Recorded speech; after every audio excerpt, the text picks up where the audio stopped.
इस पॉडकास्ट में जो लोग आपको सुनेंगे उनको अलग अनिरुद्धाचार्य नजर आएंगे। इतनी कंट्रोवर्सीज, इतने रील, मीम, हंगामा सब कुछ चलता है। आप इन चीजों का तनाव लेते हैं? उस समय अभ्यास नहीं था, लेकिन अब मेरे को अभ्यास हो गया है चीजों का। गालियों का अभ्यास। गालियों का। आपने कहा जो चीज अच्छी लगती है आप वही कहते हैं। इसका मतलब माता सीता का अति सुंदर होना उनका दोष था, ये बात आपको ठीक लगी? मैं नहीं जानता। देखिए यही बात है ना, किसी का सुंदर होना, भाई आपको किसने बनाया? प्रभु ने बनाया। आपके नाक, नक्श, आंख, कान, ये बाल सब कुछ प्रभु के दिए हुए हैं। आप कह रहे हैं प्रभु ने जो आपको दिया वो अति देकर आपके साथ गलत कर दिया। राम का चरित्र जो है वो इतना स्ट्रांग है कि आपकी सुंदरता राम के चरित्र को बिगाड़ नहीं सकती। यही बात, यही तो मैं कह रहा हूँ कि सुंदर होना दोष नहीं है, चरित्रवान न होना आपका दोष हो सकता है। तो दोष महिला का नहीं, दोष पुरुष में हो सकता है। महिलाओं को आप पसंद नहीं करते हैं। कौन? आप। महिलाओं के पक्ष में इतना बोलता हूँ, मैं तो माताओं के पांव दबाता हूँ। जो ढकने का है वो तो ढको। वो तो सभी ढक रहे हैं महाराज। कहाँ ढक रहे हैं? वही तो नहीं ढक रहे हैं। क्या क्या ढकने का मुझे बताइए। हाफ पैंट पहन सकते हैं, स्कर्ट पहन सकते हैं। मेरे से पूछ के थोड़ी कोई ड्रेस पहनेगा। आप कहिए कि महिला का सम्मान महिला के ड्रेस से तय नहीं होगा। महिला का सम्मान वो महिला है इसलिए होगा। दोनों बातें हैं। आज कौन सिखा रहा है अपनी औलाद को कि बेटा नारी का सम्मान, जब आपने सिखाया ही नहीं बेटों को। महिलाओं को बाहर काम के लिए जाना चाहिए। बिल्कुल जाना चाहिए। आपने कहा कि शादी का उद्देश्य जो है वो सिर्फ बच्चे पैदा करना नहीं है। हाँ। और आपके 2 बच्चे हैं। मेरी पत्नी बहुत अच्छी। मैं चाय नहीं पीता, पत्नी चाय नहीं पीती। मैं टीवी नहीं देखता, वो टीवी नहीं देखती। मैं खर्चा नहीं करता, वो खर्चा नहीं करती।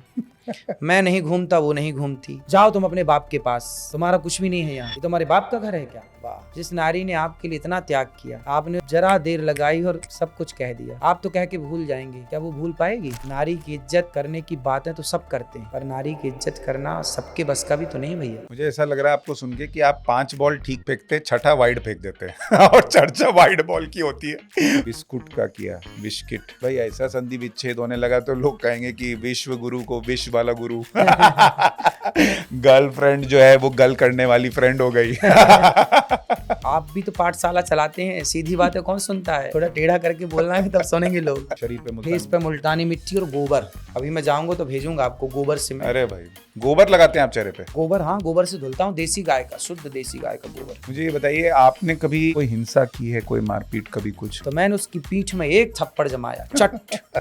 पाकिस्तान से भागे तो भारत आए, बांग्लादेश से भागे तो भारत आए, कश्मीर से भागे तो भारत के कोने कोने में गए। जिस दिन भारत से भगाए जाओगे, कहाँ जाओगे? क्या तैयारी है आपकी? कि बेटियों के लिए भी बोल रहा हूँ, अपनी बेटियों को झांसी की रानी जरूर बनाना। जूजू मत बना देना, झांसी की रानी। पढ़ाओ लिखाओ, जज डॉक्टर सब बनाओ, झांसी की रानी और बनाना। ये बताइए, जो रील वाले अनिरुद्धाचार्य जी हैं और आज इस पॉडकास्ट में जो अनिरुद्धाचार्य जी हैं, दोनों में जमीन आसमान का फर्क लग रहा है। ये रील वाले अचानक से आपके जो वो वाइड बॉल में कह रहा हूँ कि 5 सही बॉल फेंक के आप एक छठा वाइड बॉल जानबूझ के तो नहीं फेंकते हैं? ऐसे तो आप अब्दुल्ला का भी नाम में राम ले आए। अब्दुल्ला के नाम में भी राम आएगा, सबके नाम में। सबके नाम। छिंग छोंग छीछन के नाम पे भी राम आ जाएगा। तो बिग बॉस वाले भी बुला रहे हैं। हाँ, बिग बॉस वाले तो बुला रहे हैं, रोज बुला रहे हैं। कोई ईश्वरीय घटना महसूस की कि आपके साथ कुछ चमत्कार सा हो गया? चमत्कार मेरे साथ तो रोज ही होता है, आप ये मान लो, लेकिन एक विशेष चमत्कार जो पहला था वो मैं आपको बता देता हूँ। जाते जाते मुझसे एक वादा करके जाइए आप।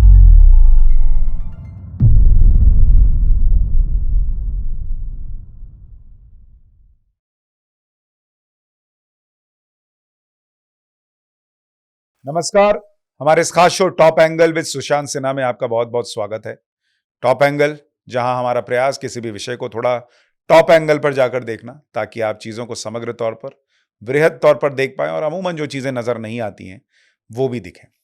आज हमारे साथ जो मेहमान हैं, उनका जीवन वैसे तो सनातन के लिए है, लेकिन बहुत कंट्रोवर्सी से भी घिरा रहता है।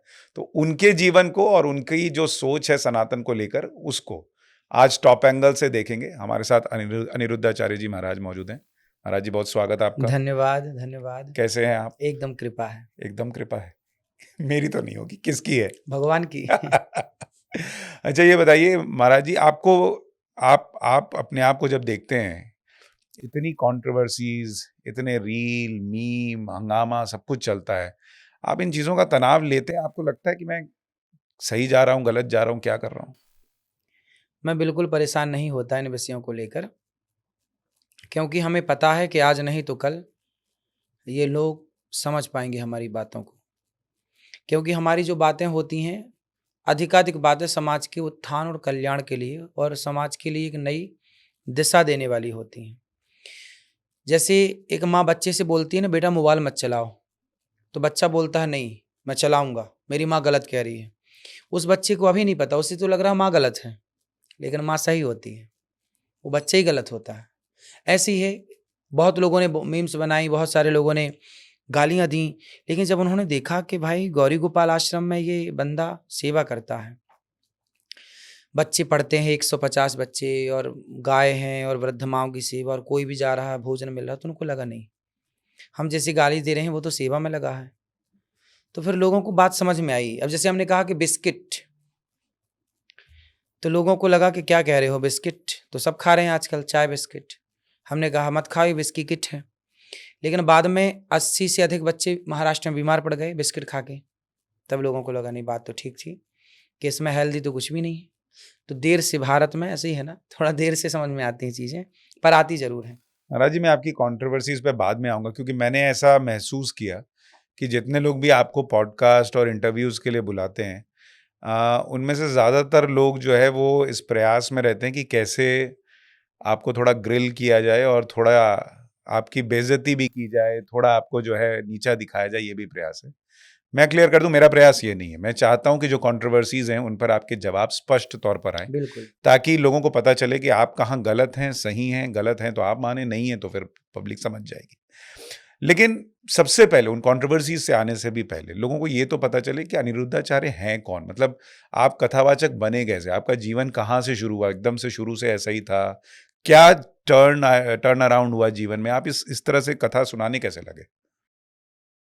बचपन से मैं ही गांव में जब था, गैया चराने जाता था खेतों में, और गीता लेकर के जाता था।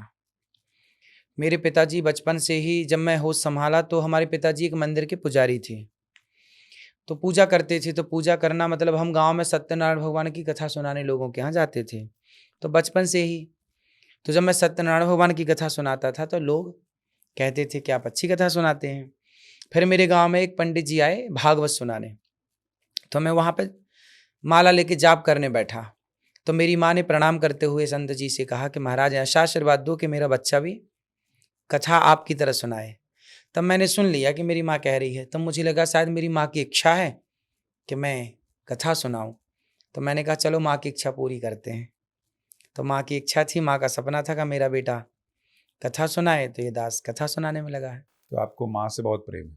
जी, इसलिए 285 माएँ गौरी गोपाल में है।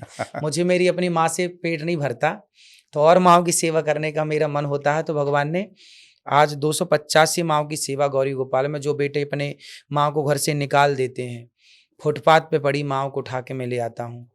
जो माएँ अपनों से सताई ठुकराई हैं, अभी कुछ दिन पहले एक माँ की मृत्यु हो गई, तो बेटे को मैंने फ़ोन लगाया कि आओ अपनी माँ का अंतिम दर्शन तो कर लो।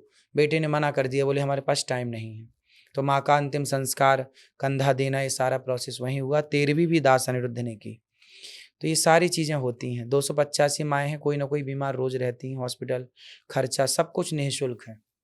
तो आपने किस उम्र में पहली बार, मतलब आप सत्यनारायण की कथा तो कर रहे थे, लेकिन लोगों के बीच ऐसे बैठकर कथा सुनाना ये कब से शुरू किया?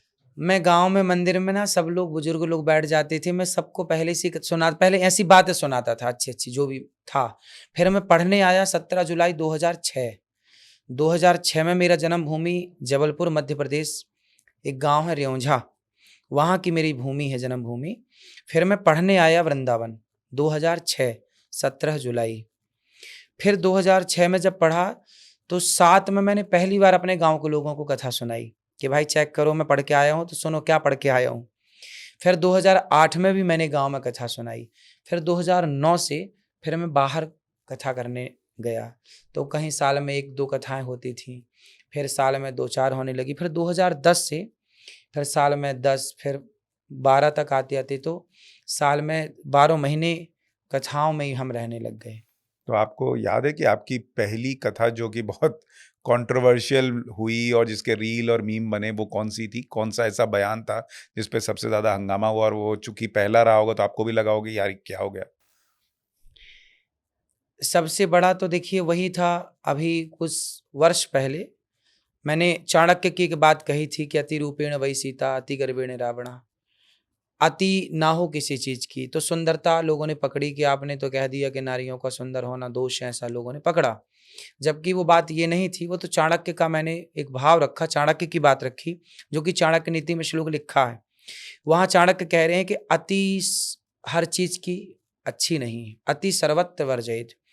तो लोगों ने उस बात को पकड़ी और लोगों ने उसमें बहुत कंट्रोवर्सी की, बहुत मेरे पुतले भी जलाए। तो उस वक्त आपको डर लगा? नहीं, डर वर क्या है, क्या लगना, ठीक था। चिंता हुई कि ये क्या नहीं, हुआ? चिंता कुछ भी नहीं। देखिए मेरा धीरे धीरे, ठीक कह रहे हैं आप कि धीरे धीरे, उस समय अभ्यास नहीं था, लेकिन अब मेरे को अभ्यास हो गया है चीजों का। गालियों का हाँ, अभ्यास। गालियों का मेरे को समझ आ गई। वो तो शुरुआती दौर था, मेरे को तब थोड़ा सा था, आप ठीक कह रहे हैं, थोड़ा सा तो मन उदास था। मन उदास था। घर में लोगों ने क्या बोला कि ये क्या बोला है? घर के लोग मेरे सपोर्ट करते हैं, ठीक है। देखिए वो बात तो गलत नहीं थी ना तब भी ना आज भी।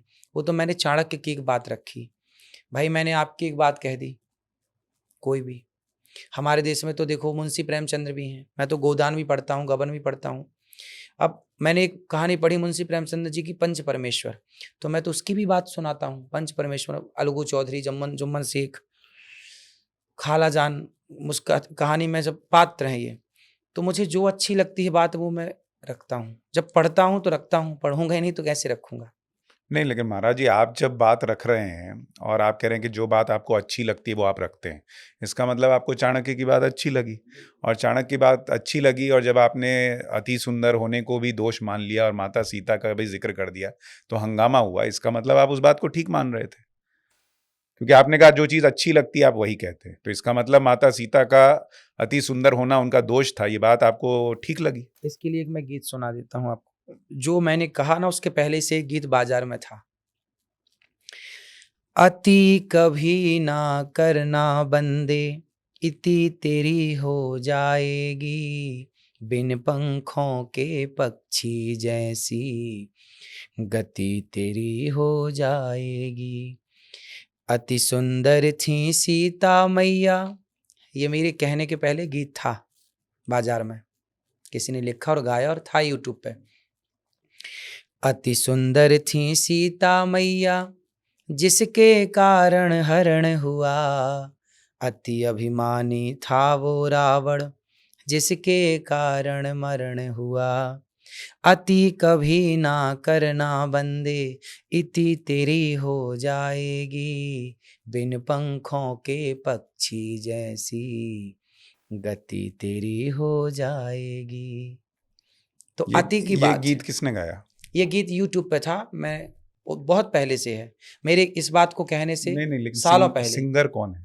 मैं नहीं जानता। देखिए, यही बात है ना, सिंगर को आप नहीं जानते लेकिन आपको सब जानते हैं। तो दिक्कत ये है कि जब कोई छोटा मोटा आदमी जिसकी इतनी फॉलोइंग नहीं है वो कह दे तो फर्क नहीं पड़ता, लेकिन जब आप कह रहे हैं कि सीता माता जो है वो सुंदर थी, अति सुंदर थी, ये उनका दोष था, ये नहीं, दिक्कत हो जाती है। वो सुंदर थी ये दोष नहीं था, ये बात मैंने नहीं कही। अति सुंदर थी ये दोष था? कोई दोष नहीं था, इसमें कोई दोष की बात ही नहीं है। तो फिर अभी यहाँ आपने कहा चाणक्य ने जो कहा मुझे अच्छा लगा इसलिए चाणक्य मैंने ने, कहा। आप चाणक्य की बात समझिए तो, चाणक्य ने सीता माँ को बहुत सुंदर थी इसलिए नहीं, चाणक्य ने ये आखिरी में क्या बात कही, देखिए अर्थ कहाँ निकलता है, शुरुआत में निकलता है कि अंत में? अंत में निकलता है। फिर तो अंत में क्या लिखा, अति सर्वत्र वर्जयेत, कि किसी भी चीज की अति, चाणक्य ने वहां पे अति को जोड़ दिया है, ना कि सुंदरता पर को। चाणक्य कौन है? हम तो आपको सुन रहे हैं, देश भर में जो बाबा हैं उनको सुन रहे हैं। आप चाणक्य के हिसाब से चलेंगे या आप अपनी सोच से लोगों को रास्ता दिखाएंगे कि भाई किसी का सुंदर होना? भाई आपको किसने बनाया? प्रभु ने बनाया। कौटिल्य आपके शास्त्र, नाक, नक्श, आंख, कान, ये बाल ठीक सब कह कुछ रहे हैं। प्रभु के दिए हुए हैं, और आप कह रहे हैं प्रभु ने जो आपको दिया वो अति देकर आपके साथ गलत कर दिया। कौटिल्य शास्त्र जो है चाणक्य का लिखा है, चाणक्य की नीतियां राजनीतियों में पढ़ी जाती हैं, पढ़ाई जाती हैं। लेकिन राजनीति नहीं, लोग आपसे धर्म नीति समझने ये आते हैं। धर्म नीति में भी है ना वो, कैसे? चाणक्य नीति की बहुत सारी बातें था। अब जैसे चाणक्य नीति की एक बात और है, माता शत्रु पिता वैरी, ये न बालो न पाठिता, न शोभते सभा मध्य हंस मध्य वको यथा। वह माता पिता शत्रु हैं जो माता पिता अपने बच्चों को सही शिक्षा और सही संस्कार नहीं देते, चाणक्य कह रहे हैं। चाणक्य तीसरी बात कह रहे हैं कि जिसकी पत्नी आज्ञाकारी हो, पुत्र आज्ञाकारी हो, पुरुष चरित्रवान हो, वह घर स्वर्ग है। जिस घर की स्त्री और पुत्र आज्ञाकारी हो वो पुरुष सुखी। चाणक्य की कितनी बातों को आप नकारें। लेकिन मैं चाणक्य को नहीं पूजता, मैं प्रभु श्री पूजना राम को नहीं है, पूजता हूँ। पूजना नहीं प्रभु है। श्री राम ने कभी नहीं कहा कि माता सीता का सुंदर होना उनका दोष था। नहीं, तो हम कहाँ कह रहे हैं? आप कह रहे हैं, हम नहीं कह रहे हैं, आप चाणक्य। चाणक्य को, लेकिन आप कोट क्यों कह रहे हैं? इसका मतलब आप चाणक्य से सहमत हैं? चाणक्य से कौन सहमत नहीं है? मैं सहमत नहीं हूं। मैं आपके सहमत नहीं हूं। देखिए, मेरी माता सीता के लिए वो अगर ये कहें कि उनका अति माता सुंदर, सीता के लिए उन्होंने नहीं कहा। चाणक्य से देखिए, हम और आप कह दें कि जी मैं आपसे सहमत नहीं हुई, आपकी विचारधारा हो सकती है, पर चाणक्य को समझना ना सबके बस का नहीं। हम और आप कितना समझ पाएंगे? चाणक्य एक कंचे खेलने वाले बच्चे को उठा के सम्राट बना दिया, उस व्यक्ति को हम और आप कितना समझ पाएंगे? महाराज जी, मेरी मेरी चिंता बस इतनी है कि जब आप ऐसा कहते हैं और आपकी इतनी फॉलोइंग है और उसमें से 10% लोग भी किसी के सुंदर होने का उसका दोष मानकर अपने पाप को छुपा लेते हैं कि अरे वो तो सुंदर थी इसलिए मुझे, मेरे मन में ऐसा भाव आ गया। ये भाव अब जो ये है बात ना, गलत, अब ये बात अलग हो गई, ये ट्रैक से हट गई। कैसे? ये बात अलग हो गई। ऐसा है कि देखिए, जब आप चरित्रवान हैं, राम जी के पास सूर्पनखा भी तो सुंदर ही बनकर आई थी। आप तोसम पुरुष नमोसम नारी, यह संयोग विधि रचा विचारी। लेकिन क्या राम ने उस सूर्पनखा की सुंदरता को देखा? क्या उस पे आकर्षित हुए? नहीं। राम का चरित्र कॉन्ट्राडिक्ट कर रहे हैं। राम का चरित्र, आप अपनी बात को कॉन्ट्राडिक्ट कर रहे हैं। राम का चरित्र जो है वो इतना स्ट्रांग है कि आपकी सुंदरता राम के चरित्र को बिगाड़ नहीं सकती। यही तो मैं कह रहा हूं कि सुंदर होना दोष नहीं है, हाँ, चरित्रवान न होना आपका दोष हो सकता है। बिल्कुल। तो दोष महिला का नहीं, दोष पुरुष में हो सकता है। चाणक्य की बात नहीं समझ पाएंगा, समाज का कुछ तबका चाणक्य की बात नहीं समझ पाएगा। मैं इस विषय पे नहीं, मैं तो आपकी बात सुन रहा हूं। मैं तो मेरी बात तो यह है कि चाणक्य ने वहां अति की बात कही है, और अति किसी भी चीज की अच्छी नहीं है। कई बार चाणक्य की बात को समझने के लिए अभी अपना स्तर नहीं है। महाराज जी, ऐसा लगता है कई बार आपके लेकर जो एक और कंट्रोवर्सी है कि महिलाओं को जो है ना, जैसे आप पसंद नहीं करते हैं। कौन? आप नहीं, जिस तरह की बातें हैं, जैसे सुंदर होने की लेकर बात हुई। मैं तो महिलाओं के पक्ष में इतना बोलता हूं, मैं तो माताओं के पांव दबाता हूं। 285 माएं वहीं रहती हैं गौरी गोपाल में। हम माएं रहती हैं, माओं की सेवा करता हूं। और मैं कहता हूं नारियों के लिए, आपने शायद ये सुना नहीं होगा कि जितना पैसा कमाते हो पुरुष वर्ग, सारा ले जाके पत्नी को दो। घर की मालकिन पत्नी को बनाओ। यदि आप पत्नी को मालकिन बनाते हैं और सारा पैसा ले जाके पत्नी को देते हैं, तो आपका घर और अच्छा चलेगा। हाँ, बरकत होगी, ये मैं कहता हूँ। ये आप अच्छी बात कहते हैं। अच्छा, जो वो महिलाओं वाला आरोप आप पे लगता है कि आप थोड़ा महिलाओं को लेकर संकीर्ण सोच रखते हैं, उसमें जैसे कहा गया कि आपने लड़कियों को मॉडर्न ड्रेस जो वो पहनती हैं उसका भी विरोध किया कि शरीर का प्रदर्शन क्यों जरूरी है। आप ही बताइए क्यों जरूरी है? नहीं, शरीर का प्रदर्शन करने के लिए तो ड्रेस नहीं पहनने, कौन सा ड्रेस पहने फिर वो? भाई ड्रेस क्यों, कपड़ा क्यों पहनते हैं? शरीर को ढकने के लिए? या फिर कपड़े ही मत पहनो। जब शरीर दिखाना ही है तो कपड़े की जरूरत ही नहीं है। और यदि कपड़े पहने गए हैं तो शरीर को ढकने के लिए, और आपने कपड़े पहने और शरीर तो ढका ही नहीं है, तो फिर पहनने का अर्थ पैसा फिजूल चला गया कपड़ा खरीदने में। लेकिन महाराज जी, सबकी अपनी इच्छा है, स्वेच्छा है। अगर आप हमारे पुराने मंदिरों में जाइएगा, कई जगह आपको कलाकृतियां दिखेंगी जिसमें महिलाएं जो है वो ऊपर की तरफ नग्न है, उन्होंने कपड़े नहीं पहने। उस तरह का उस वक्त उनका ड्रेसिंग था। हाँ, तो फिर वैसे ही रहे। नहीं तो वैसे जब उससे देख के नहीं, मैं कह रहा हूं कि वो भी तो वैसे ही रहे। नहीं, तो उसमें पुरुष भी वैसे ही थे, तो आपको भी वैसे ही रहना पड़ेगा फिर। तो लेकिन हम तो वैसे हैं, हम तो अर्ध नग्न है ही नहीं ना, हम तो पूरे कपड़े पहने हैं। नहीं महाराज जी, पर मैं ये कह रहा हूं कि आज की डेट में सबकी अपनी सोच विचार है। अगर आप कहेंगे महिलाओं को क्या पहनना चाहिए, यदि आप कहते हैं सबकी अपनी सोच है, तो फिर बच्चे मोबाइल खेल रहे हैं तो फिर परेशान क्यों है माँ बाप? अरे बेचा बहुत मोबाइल खेलने, तो फिर उसको तो अपनी भी सोच है, फिर क्यों मना करते हैं माँ बाप? बच्चे की सोच अभी डेवलप नहीं हाँ, हुई ना। जिस दिन हाँ, तो डेवलप जो हो जाएगी नग्न वो घूम करेंगे। रहे हैं उनकी सोच कहाँ से डेवलप हो गई? लेकिन आपने ये पुरुषों के लिए तो नहीं कहा ना। पुरुषों के पुरुष कहाँ? हाँ, मैंने कहा एक बॉलीवुड के घोड़े ने निर्वस्त्र फोटो खिंचाई। मैंने बोला, खूब बोला, कथाओं से सब जगह बोलता हूं जहां एक, आप जानते हैं नाम लेने से क्या होगा, उसने निर्वस्त्र होकर फोटो खिंचाई। मतलब आज का समाज देखिए पैसे के लिए नंगा हो जाएगा, तो वो पुरुष भी तो गलत था। नहीं, वो तो पूरा नग्न हो गए। चलिए, आप उस तो पे सवाल उठा रहे हैं, मैं समझ रहा हूँ। हाँ, लेकिन ड्रेसिंग सेंस अगर आप देखेंगे, पुरुष भी कई बार ऐसे ड्रेस पहन रहे हैं, ऊपर कुछ नहीं पहना, बनियान पहनी है, तो पुरुष के लिए कुछ नहीं, महिला के लिए नियम सबके लिए है भाई। देखिए, जो ढकने का है वो तो ढको, है ना? वो तो सभी ढक रहे हैं। फिर कहाँ ढक रहे हैं? वही तो नहीं ढक रहे हैं। तो क्या क्या ढकने का मुझे ये बताइए। हाफ पैंट पहन सकते हैं, स्कर्ट पहन सकते हैं।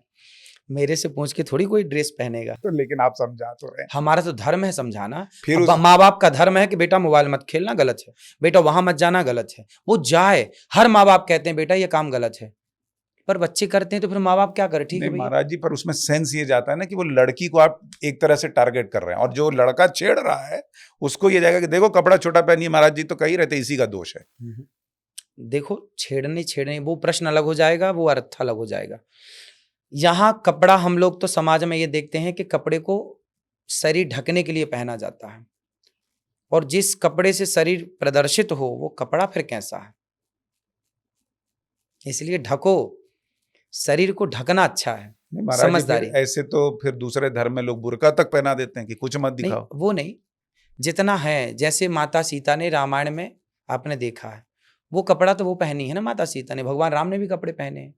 तो क्यों ना, जब राम की पूजा होती है भारत में, राम की जयकारा लगती है भारत में, तो क्यों ना कपड़े और आचार और विचार और व्यवहार और संस्कार सीता और राम के ही उतारे जाएं। तो महिलाओं को क्या पहने आप बता दीजिए ना, फिर क्या पहने हो? जिससे शरीर ढक जाए वो पहन लो। अरे तो शरीर तो इतना लंबा चौड़ा है, कहाँ कहाँ ढकना है ये भी तो बताइए। तो कहाँ कहाँ ढकना चाहिए आप बताइए। पहन रहे अपने हिसाब से पहन ही रहे। और देखिए हमारे यहाँ तो सभ्यता में सब कुछ है। महिलाएं जो घर से निकलती हैं काम करने के लिए, वो अपने हिसाब से कपड़े पहन के जाती हैं, सही है। किसी को कोई दिक्कत तो नहीं है। बिल्कुल ऐसे ही कपड़े पहनो जैसा कि आपने कहा कि मर्यादा हो। नहीं नहीं, महिला से ज्यादा मुझे लगता है पुरुष को मर्यादित होने की जरूरत है। दोनों को, पुरुष को ज्यादा, पुरुष को मुझे लगता है थोड़ा ज्यादा होने की जरूरत है। आपको नहीं लगता? पुरुष तो अभी तक मुझे 90% पुरुष कपड़े पहने ही नजर आए। नहीं नहीं, देखने के हिसाब से मैं कह रहा हूँ, थोड़ा नजर ठीक करें। मेरी 2 बेटियां हैं, इसलिए भी मैं कह रहा हूँ। मुझे ऐसा लगता है जितनी भी आप महिला को महिला के हिसाब से छोड़कर अपनी बेटी के हिसाब से देखेंगे, तो जैसा आप अपनी बेटी के लिए विचार रखते हैं ना कि उसको कोई इस तरह से ना देखे या ना करे या उसके लिए इस तरह ना सोचे, वैसा विचार पुरुषों में होना चाहिए। पुरुषों में ये विचार कहाँ से आएगा? इसकी शुरुआत कौन करेगा? आइए हम इसकी शुरुआत करते हैं। देखिए, मैं सब कुछ कथा में कहता हूं और लोग सुनते हैं। मेरे पे सवाल जो खड़े करते हैं वो लोग होते हैं जो मेरी पूरी बात नहीं सुनते हैं। जो पूरी बात सुनते हैं वो खुश हैं। अब मैं आपको कुछ बातें बताऊं। आज के लड़कों को भगवान राम चरित्रवान थे। राम के सामने भी एक स्त्री आई थी, सूर्पनखा, लेकिन राम जी ने उसकी तरफ देखा नहीं। उसने तो ऑफर रखा कि आप बहुत सुंदर, हमसे विवाह कर लो, लेकिन राम जी ने सीता माता की तरफ देख करके सूर्पनखा से बात की, डायरेक्ट नजरें नहीं मिलाई, देखा नहीं। यही कल्चर है हमारा। आज हर बेटे को हर माँ बाप ये सिखाएं कि बेटा नारी का सम्मान करना है। क्या सिलेबस में ये पाठ नहीं होना चाहिए? क्या हर माँ बाप को ये नहीं बताना चाहिए कि बेटा एक स्त्री का सम्मान करना सीखो? आज कौन सिखा रहा अपनी औलाद को कि बेटा नारी का सम्मान? जब आपने सिखाया ही नहीं बेटों को कि बहन का सम्मान कर, माँ का सम्मान कर, पत्नी का सम्मान कर, जब सिखाया ही नहीं तो वो सम्मान कैसे करेगा? इसलिए हर उस व्यक्ति की गलती है, हर उस माँ की, हर उस पिता की गलती है जो अपने बच्चों को ये संस्कार नहीं देते, नारी का सम्मान करने का संस्कार। नारी का सम्मान क्यों नहीं करेंगे आप? सिखाओ अपने बच्चों को। नहीं, और ये भी सिखाए ना महाराज जी कि नारी कितनी भी सुंदर हो, कितने भी कपड़े में हो, तुम्हें सम्मान करना है, ये भी सिखाना होगा। ये नहीं कह सकते कि कपड़े कितने हैं, सुंदरता कितनी थी, इस हिसाब से पुरुष अपनी मर्यादा तय नहीं करेगा। देखो ऐसा है, यदि हम सम्मान देवी वाला चाहते हैं तो हमें देवी बनना पड़ेगा। आप राम वाला सम्मान चाहते हैं तो आपको राम बनना पड़ेगा। आप रावण वाला काम करके और राम वाला सम्मान तो नहीं पा सकते। महाराज जी, फिर आप अपनी बात काट देते हैं। आप कह रहे हैं शूर्पणखा इतनी सुंदर बनकर आई, लेकिन श्री राम ने अपना जो धर्म था वो नहीं त्यागा। तो वो शूर्पणखा हो या कोई हो, कोई फर्क नहीं पड़ता। आप उसको वो रहने दीजिए ना भाई, उसकी सोच, वो क्या पहनेगी, कितनी सुंदर है, ऊपर वाले ने बना के भेजा। आप कहिए कि महिला का सम्मान महिला के ड्रेस से तय नहीं होगा। महिला का सम्मान वो महिला है इसलिए होगा। दोनों बातें, लड़की और लड़का, लड़के को तो संस्कारी हो और माँ बाप ये सिखाएं कि भाई तुम नारी का सम्मान करो, वो माँ के रूप में हो, बहन के रूप में हो, बेटी के रूप में हो, जैसा कि हम करते हैं और जैसा कि आप करते ही हैं। सम्मान करते हैं, आप भी सम्मान करते हैं, हम भी। लेकिन समाज को दोनों पहलू समझाना, केवल बेटे को समझाएं ऐसा नहीं, बेटी को भी समझाना हाँ पड़ेगा। बिल्कुल समझाए। तो बेटी को भी समझाओ कि बेटा मर्यादा में रहना है। यदि देखो सीता माँ मर्यादा में थी कि नहीं, आप बताइए, बिल्कुल बताइए। थी। फिर थी ना। तो जब सीता माँ मर्यादा में थी तो आज की सीता मर्यादा में क्यों नहीं हो सकती? राम मर्यादा में थे ना, तो आज का राम क्यों नहीं मर्यादा में हो सकता है? रावण मर्यादा में नहीं था, सूर्पनखा मर्यादा में नहीं थी। तो जो मर्यादा में नहीं थे, हम तो उनकी पुतली जला रहे हैं ना, और जो मर्यादा में थे हम उनकी पूजा कर रहे हैं ना। जो मर्यादा में थी सीता माता, उनका भी अपहरण किया ना रावण ने, तो दोषी तो रावण था ना, राम सीता माता तो दोषी नहीं थी ना, तो सीखना तो रावण को पड़ेगा ना। तो रावण को सर्वनाश करके समाज को मैसेज तो दिया कि तुम ऐसा करोगे तो ऐसा होगा। तो वही तो मैं कह रहा हूं महाराज जी, हाँ। कि रावणों को सीखने की ज्यादा जरूरत है। सिर्फ ये कहना कि रावण है तो आपको सीता बनना पड़ेगा, सीता तो है ही। बस बात घुमा फिरा के आप वहीं ले आ रहे हैं, क्योंकि आप पत्रकार हैं। आप फंस नहीं रहे, फंस रहे हैं क्या? अच्छा चलिए, मैं कुछ और कंट्रोवर्सी पे आता हूँ। महिलाओं वाली, महिलाओं को लेकर आपकी सोच अच्छी है ना? फिर माताओं को लेके देखिए, फिर आप माताओं पे आ जाते हैं, आप सिर्फ महिलाओं की क्यों नहीं बात करते? महिला मतलब माँ, बहन भी है, बेटी भी है। मैं अधिकांश हर स्त्री को माँ के रूप में ही देखता हूँ, अधिकांश, और बहन के रूप में, क्योंकि मेरे पास माताएं ज्यादा होती हैं। कथा सुनने भी अधिकांश 30, 40, 45, 50, 55, 60, 70, 80 साल की। तो मेरी एक दृष्टि निश्चित हो गई है कि ये मेरी माँ है। और महिलाओं को बाहर काम के लिए जाना चाहिए, बिल्कुल जाना चाहिए। बहुत बढ़िया। हमारे यहाँ देखिए एक महिला हुई है इंदौर की, नाम है माता हिल्याबाई, इंदौर क्षेत्र की महिला। उनका राजघराना मतलब किला भी है। वो एक महिला थी जिनके उन पति की मृत्यु हो गई युद्ध में, और उनके पिता की भी मृत्यु हो गई, ससुर की भी मृत्यु हो गई, कोई नहीं बचा, पुरुष वर्ग। रानी बन के बैठी और उन्होंने पूरी प्रजा पे उचित शासन किया और युद्ध भी लड़े और राजाओं को हराया भी। तो एक स्त्री, झांसी की रानी, रानी दुर्गावती, अहिल्याबाई और ऐसी तमाम इन स्त्रियों ने क्या किया? अंग्रेजों से तक लड़ाइयां लड़ी, मुगलों से लड़ाइयां लड़ी, और अपने राज्य को, अपनी प्रजा को पुत्र की तरह रखा और बचाया। तो ये स्त्रियों ने काम तो किया ना, तो इनके योगदानों को हम कैसे नकार सकते हैं?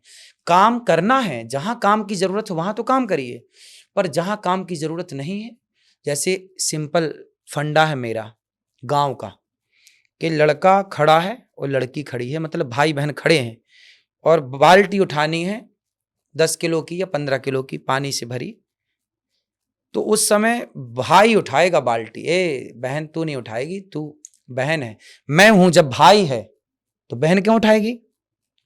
तो जब भाई है तो बहन क्यों काम करेगी? तो बहनों के लिए अच्छी बात है कि मैं हूं तो तुम क्यों परेशान होगी। लेकिन आप ऐसा काम करिए। देखिए, काम का मतलब ये नहीं कि आप केवल बाजार में जाके काम करें। एक स्त्री अपने बच्चों को संस्कारी बना रही है, अपने बूढ़े माँ बाप का ख्याल रख रही है, वो भी तो एक काम है। क्या उसे आप काम नहीं कहते?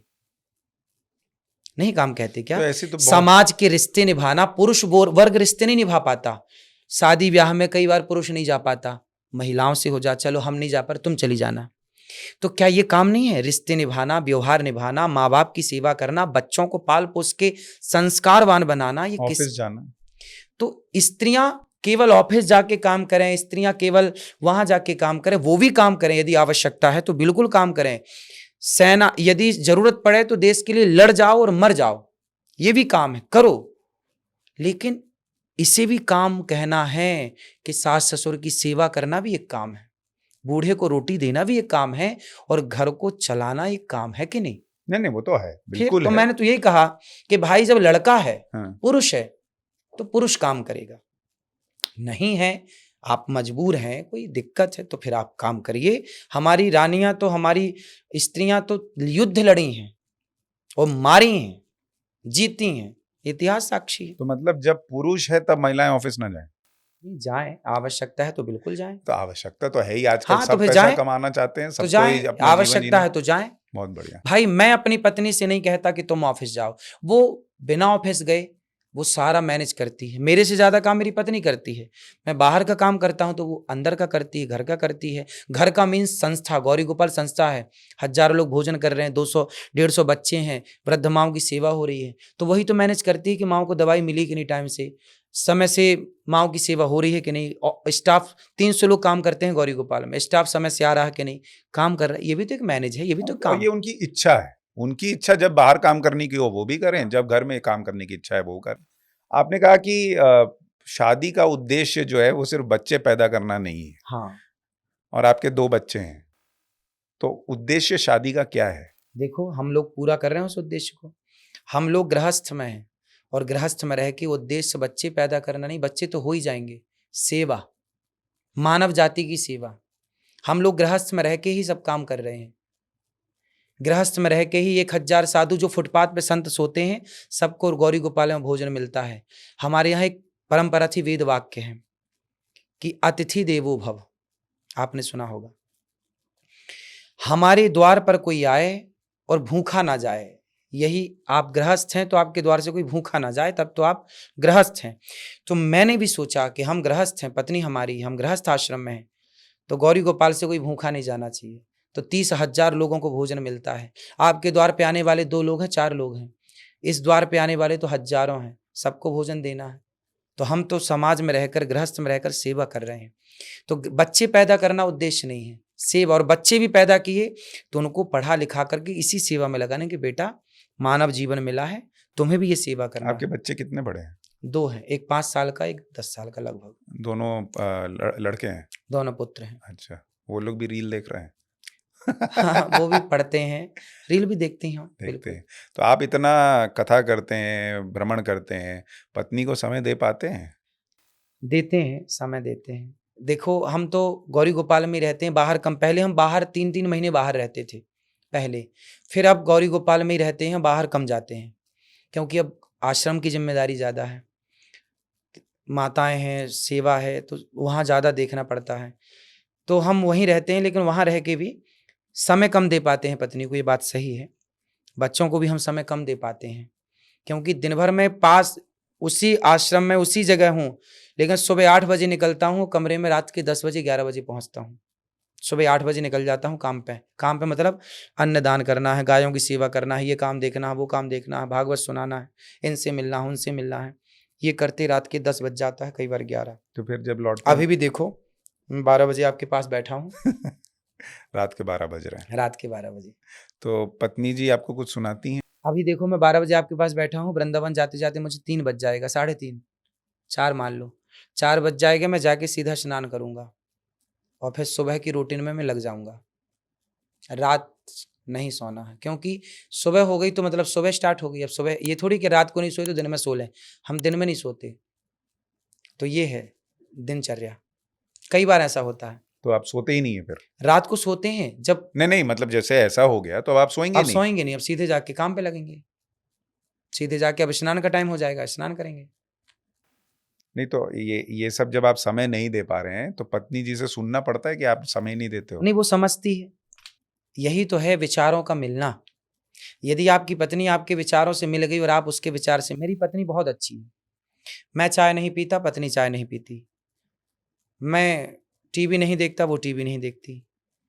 मैं खर्चा नहीं करता, वो खर्चा नहीं करती। मैं नहीं घूमता, वो नहीं घूमती। विचार मिल जाते हैं, और जहाँ विचार मिल गए ना, वहाँ घर नहीं है, फिर वैकुंठ और स्वर्ग है। इसलिए पत्नी जब हो ना, देखो मैं नारी का इतना सम्मान करता हूँ कि मेरी पत्नी समर्पित रहती है। मैं भी समर्पित हूँ उसके लिए और वो भी समर्पित है मेरे लिए। ये रिश्ते हैं। यदि रिश्तों में समर्पण नहीं है तो आप बातें कितनी भी कर लो, साहब नारी का इज्जत नहीं कर, नारी का सम्मान करो, करो वाली बात नहीं है। मैं करता हूँ।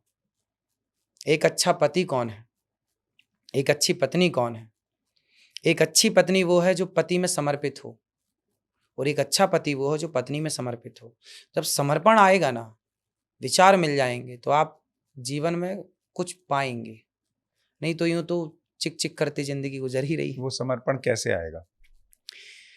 एक स्त्री ही समर्पण की मूर्ति है। यदि आप कहो कि समर्पण शब्द की प्रतिमूर्ति क्या है, आकार क्या है? तो नारी एक स्त्री होती है, जब वो विवाह करके आपके पास आती है तो अपने माता पिता परिवार आंगन सब छोड़ती है, यहाँ तक कि अपना नाम, उसका नाम खत्म, उसका गोत्र खत्म, उसकी जाति खत्म। आपकी जाति से पहचानी जाती है, आपके गोत्र से पहचानी जाती है। मांग उसकी होती है सिंदूर आपके नाम का, हाथ उसके होते हैं मेहंदी आपके नाम की, गला उसका होता है मंगलसूत्र आपके नाम का, पेट उसका होता है बच्चा आपके नाम का होता है। समर्पण कितना बड़ा है नारी का। और उस नारी को जब लोग कह देते हैं कि जाओ तुम अपने बाप के पास, तुम्हारा कुछ भी नहीं है यहाँ, ये तुम्हारे बाप का घर है क्या? वाह! जिस नारी ने आपके लिए इतना त्याग किया, आपने जरा देर लगाई और सब कुछ कह दिया। आप तो कह के भूल जाएंगे, क्या वो भूल पाएगी? इसलिए नारी की इज्जत करने की बातें तो सब करते हैं, पर नारी की इज्जत करना सबके बस का भी तो नहीं भैया। सही बात। इसलिए जो हमारे लिए समर्पित है, हमें उसके लिए समर्पित होना चाहिए। मुझे ऐसा लग रहा है आपको सुन के कि आप 5 बॉल ठीक फेंकते हैं, छठा वाइड फेंक देते हैं और चर्चा वाइड बॉल की होती है। 5 बॉल जो अच्छे गए उसकी नहीं हो रही है, तो वो छठे बॉल वाइड बॉल अच्छी को बातों की चर्चा कौन करता है? नहीं, लेकिन उसकी चर्चा हाँ, होगी तभी तो ठीक, पता चलेगा, बीच सही में है, अच्छी सही, बातें भी आएंगी और सही जो है, गड़बड़ बातें हैं उसमें क्लैरिफिकेशन आ जाएगा, बिल्कुल कुछ बिल्कुल। चीजें जो हैं वो पता चलेंगी। अब जैसे आपका वो मैं सुन रहा था, लोगों ने बड़ा आपके संधि विच्छेद को लेकर सवाल उठाए, जो आपने वो बिस्कुट का किया, विश की किट, तो लोगों ने कहा कि भाई ऐसा संधि विच्छेद होने लगा तो लोग कहेंगे कि विश्व गुरु को विश वाला गुरु गर्लफ्रेंड जो है वो गल करने वाली फ्रेंड हो गई। ये आपने बिस्कुट का बिस्किट कैसे बनाया? देखिए, समाज ऐसे समझती है, सीधा मैं कह देता कि बिस्कुट ना खाओ, इससे हानि होती है, कौन समझता? तो आप भी तो पाठशाला चलाते हैं, सीधी बातें कौन सुनता है? थोड़ा टेढ़ा करके बोलना है तब सुनेंगे लोग। तो ये समझाने का तरीका है कि जब आप बोलते हैं ना कि भाई बिस्की किट, तो लोगों ने ध्यान दिया, पूरे देश ने इस बात को सुनी और बहुत लोगों ने बिस्किट, आखिरी में निष्कर्ष क्या निकला कि बिस्किट में सिर्फ मैदा, चीनी और ऑयल जो गंदा है। अब इस तेल से, इस चीनी से, इस मैदा से किसका फायदा है? मैं तो खुद अंकुरित अनाज खाता हूं, यदि मैं ये बिस्किट खाने लग गया तो समय के पहले खत्म कहानी सब चीजों की, किडनी लिवर सब फेल। आप जितना अच्छा खाओगे, मैं अपने श्रोताओं को ना हेल्दी फूड परोसता हूं कि भाई आपको क्या खाना है। भाई आप मेरे को सुन रहे हैं ना, तो मैं आपको सब कुछ सुनाऊंगा, आपका धर्म क्या है वो भी सुनाऊंगा, आपका रिश्ता कैसे चलेगा वो भी सुनाऊंगा, आपका स्वास्थ्य कैसे रहेगा वो भी सुनाऊंगा, और विज्ञान क्या है वो भी समझाऊंगा, और नेता नगरी क्या है वो भी सिखाऊंगा। मेरे श्रोता सब कुछ जानते हैं। तो आपका ये बिस्किट वाला बेसिकली लोगों को कहना था कि अच्छा खाना खाओ, अंकुरित अनाज खाओ। उसके बाद में मैंने कही, लोगों ने उतनी वीडियो उठाई, उसके बाद क्या कहा? उसके बाद मैंने कहा चने अंकुरित करके खाओ, मूंग की दाल अंकुरित करके खाओ, अंकुरित अनाज खाओ, और दिन में सुबह नाश्ता कर लो अंकुरित अनाज का, थोड़ा फल ले लो, दोपहर में भरपेट भोजन करो, जी भर के 12 बजे 1 बजे खाओ, खूब बढ़िया खाओ, उसमें भी सैलेड खाओ, और शाम को दूध पियो, रात को मत खाओ। मैं रात को नहीं खाता, अच्छा, 1 बार खाता हूं दिन में। तभी आपका चेहरा चमक रहा है। क्या क्या लगाते हैं चेहरे पे? केवल खान पान अच्छा करो, शीर्षासन कर लो। मैं शीर्षासन भी करता हूं, मैं योग भी करता हूं, तो आप निश्चित ही आप स्वस्थ रहेंगे।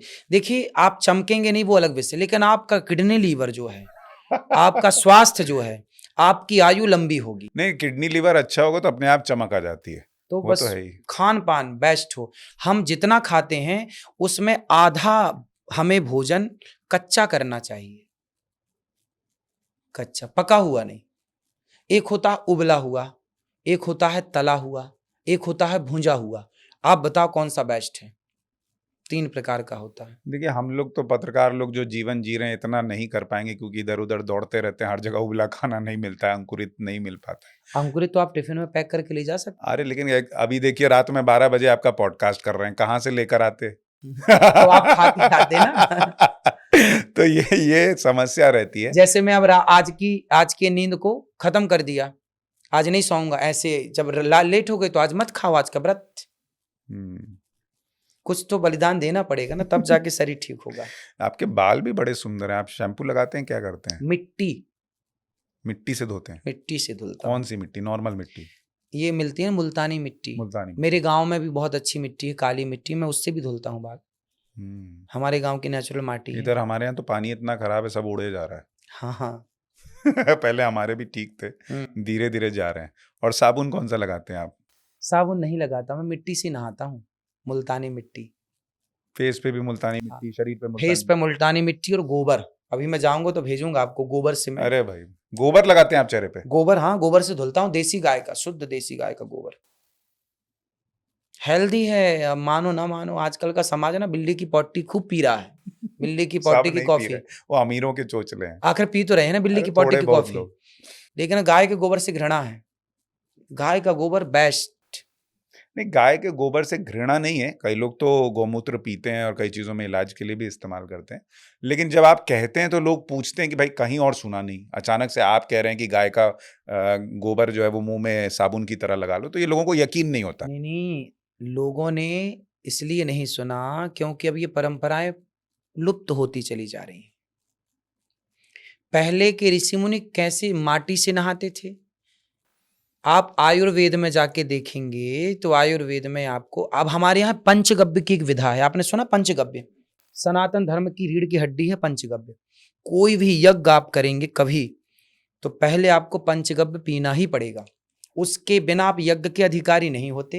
राम ने भी यज्ञ किया तो पंचगव्य पीकर किया, कृष्ण ने भी यज्ञ किया तो पंचगव्य पीकर किया। आज भी यज्ञ की परंपरा है कि आपको पंचगव्य पहले पिलाया जाएगा। पंचगव्य में 5 चीजें होती हैं: गाय का दूध, गाय का दही, गाय का घी, और ये बात देसी गाय की है, जर्सी की नहीं। गाय का दूध, गाय का दही, गाय का घी और गाय का गोबर का रस, गोबर का अर्क और गौमूत्र, इन 5 को मिलाने की एक मात्रा है। उसको मिला के उसको पीने से ना जाने कितनी बीमारियां ठीक होती हैं। ये वेद पुराणों में लिखा है। अब आप इसका प्रमाण मांगेंगे तो प्रमाण मैं दे दूंगा कि पंचगव्य की परंपरा क्या है। ये भी वेदों में लिखा है कि चेहरे पे गोबर लगाओ। पंचगव्य जब पी रहे हैं तो अभी हमारे यहाँ श्रावणी है। हाँ। अभी हमारे यहाँ श्रावणी हुई, श्रावण मास के पूर्णिमा, श्रावण मास की जो पूर्णिमा है उसमें हम लोग यमुना जी जाते हैं और हम लोगों को एक त्योहार है, श्रावणी बोलते हैं। उस श्रावणी को ना गोबर से स्नान करने की परंपरा है, और ये आज की नहीं है, पंचांगों में लिखी सैकड़ों साल से, हजारों साल से हर वर्ष चली आ रही है परंपरा। जैसे कुंभ की एक परंपरा है, ऐसी ये परंपरा। तो मैंने भी अभी इस श्रावण में मैंने भी और मेरे साथ हजारों लोगों ने एक साथ सबने गोबर से स्नान और गो माता जो भूमि जहाँ रहती है, भूमि में मतलब गो रज से, जिस रज में गो माता के चरण पड़ते, गो रज और गोबर दोनों से स्नान करने की परंपरा है। तो हम लोग करते हैं, हर साल करते हैं। लेकिन ये हर साल इसलिए करते हैं क्योंकि करने की परंपरा थी। आप रोज भी कर सकते हैं, यदि आप अवेलेबल है शुद्ध देसी गाय को तो आप रोज धुलिए, वरना साल में एक बार तो स्नान करिए गोबर से। लेकिन वो फ्रेश गोबर होना चाहिए, देसी गाय का। मैं बार एक चीज कोट कर रहा हूँ, देसी गाय, जर्सी गाय नहीं, भैंस नहीं, और फ्रेश मतलब 1-2 दिन पुराना नहीं। हाँ, तुरंत फ्रेश ताजा गोबर मिलता है गाय का, शुद्ध। उसको लगाने के बाद महक तो नहीं आती? कोई महक नहीं आती। देखिए पहले के जमाने में आंगन किससे लीपते थे, चूल्हा किससे लीप, आज तो गैस का जमाना है ना। 50 साल पहले आप चलिए तो सबके घर में लकड़ी और कंडा था, कंडा समझते हैं, ओपला। सबके घर में आप जहां बैठ के भोजन करते थे वहां गाय के गोबर से लीपा जाता था। हमारी माताएं बहनें गाय के गोबर से आंगन लीप के और आपके लिए रोटी बनाती थी। गाय के गोबर में माँ के हाथ सने रहते थे और आपको काजल लगाती थी। कहाँ बदबू थी। आज के फैशन जमाने में लोग गाय से देखे इतने दूर चले गए, वरना हमारा गाय से कितना पुराना रिश्ता था। 50-100 साल पुरानी मैं आपसे बात कह दूं। बताइए आज के, जब आप तो राजनीति जानते हैं, राजनेताओं से बात करते हैं, जब हमारे देश के प्रधानमंत्री लाल बहादुर शास्त्री जी थे उस जमाने में शास्त्री जी ने कहा था कि एक दिन भूखा रहो, क्योंकि हमारे देश में भरपेट अनाज नहीं था, भूखमरी मस्ती थी। उस जमाने में जब देश में खाने को अन्न नहीं था ना, तब आपके बुजुर्गों की रक्षा गौ माता ने की अपने दूध से। पहले के लोगों के बारे में आपने सुना होगा, एक एक गिलास घी पी जाते थे और पचाते थे, काम करते थे दिन भर खेतों में। जब आपके देश में भरपेट अन्न नहीं था, तब आपके पुरखों को, बुजुर्गों को गाय ने मरने नहीं दिया। अपने दूध से, अपने दही से, अपने घी से, अपने मक्खन से आपका पालन किया है। जब आप पे संकट था, मानव जाति संकट में थी, तब गाय ने आपकी रक्षा की। इसलिए गाय को माता कहते हैं। गावो विश्वस्य मातरः। और आज गाय संकट में है, फुटपाथ पे घूम रही है, पॉलीथीन खा रही है, तो आज उस गाय के साथ खड़े होने की वजह लोग उसके गोबर से नफरत कर रहे हैं, घृणा कर रहे हैं। नहीं, नफरत नहीं कर रहे, बहुत लोगों को पता नहीं है। देखिए, पता होने हाँ, की बात इसलिए होती है। आपके द्वारा पता चल जाए। हाँ, चलो आप तो स्वीकार कर रहे हैं, लेकिन कुछ लोगों को तो नाक दबाते हैं ना वो, और गोबर को मतलब वो गंदगी समझते हैं। वो ये नहीं समझते कि गोबर एक यज्ञ का सामान है। आपने एक चीज और देखी होगी, सत्यनारायण भगवान की जब कथा होती है गांव में, तो गोबर के ही गौर गणेश बनाए जाते हैं। सुना आपने, कभी देखा है? हाँ, बने है ना। मतलब गोबर के गौर गणेश बना के पूजा होती है। मतलब गोबर सामान्य चीज नहीं है। गोवर्धन पूजा भी तो होती है। गोवर्धन पूजा में गोबर की बना के पूजा करते हैं। देखिए, मुझे ये बताइए, आपने कभी कोई हिंसा की है, कोई मारपीट, कभी कुछ? मैंने 7वीं क्लास में, मेरा एक दोस्त था, मैं पढ़ने जाता था। मेरे गांव से 2 किलोमीटर दूर एक बड़ा गांव था, तो वहां था सरकारी स्कूल 8वीं तक। मेरे गांव था 5वीं तक, तो मैंने 5वीं तक तो अपने गांव में पढ़ाई की सरकारी स्कूल में। फिर मेरे गांव के पास में था, वो 10वीं तक था, तो स्वाभाविक है कि मुझे पढ़ने वहां जाना था। जब मैं 7वीं क्लास में था, तो मेरे क्लास का एक लड़का था, वो उस गांव का था। हम लोग क्या, कुछ लड़के इस गांव से जाते थे उस गांव, तो उस गांव के लड़के ना कॉलर खड़ी करते थे, तुम उस गांव से आते हो, पकड़ के पीट देते थे किसी लड़के को। तो एक दिन हमें पता चला कि ये लड़के हमारे गांव के लड़कों को परेशान करते हैं। तो एक लड़का आया मेरे पास, उसने कुछ कहा, हम बच्चे थे 7वीं क्लास में, तो मैंने उसकी पीठ में एक थप्पड़ जमाया, चट।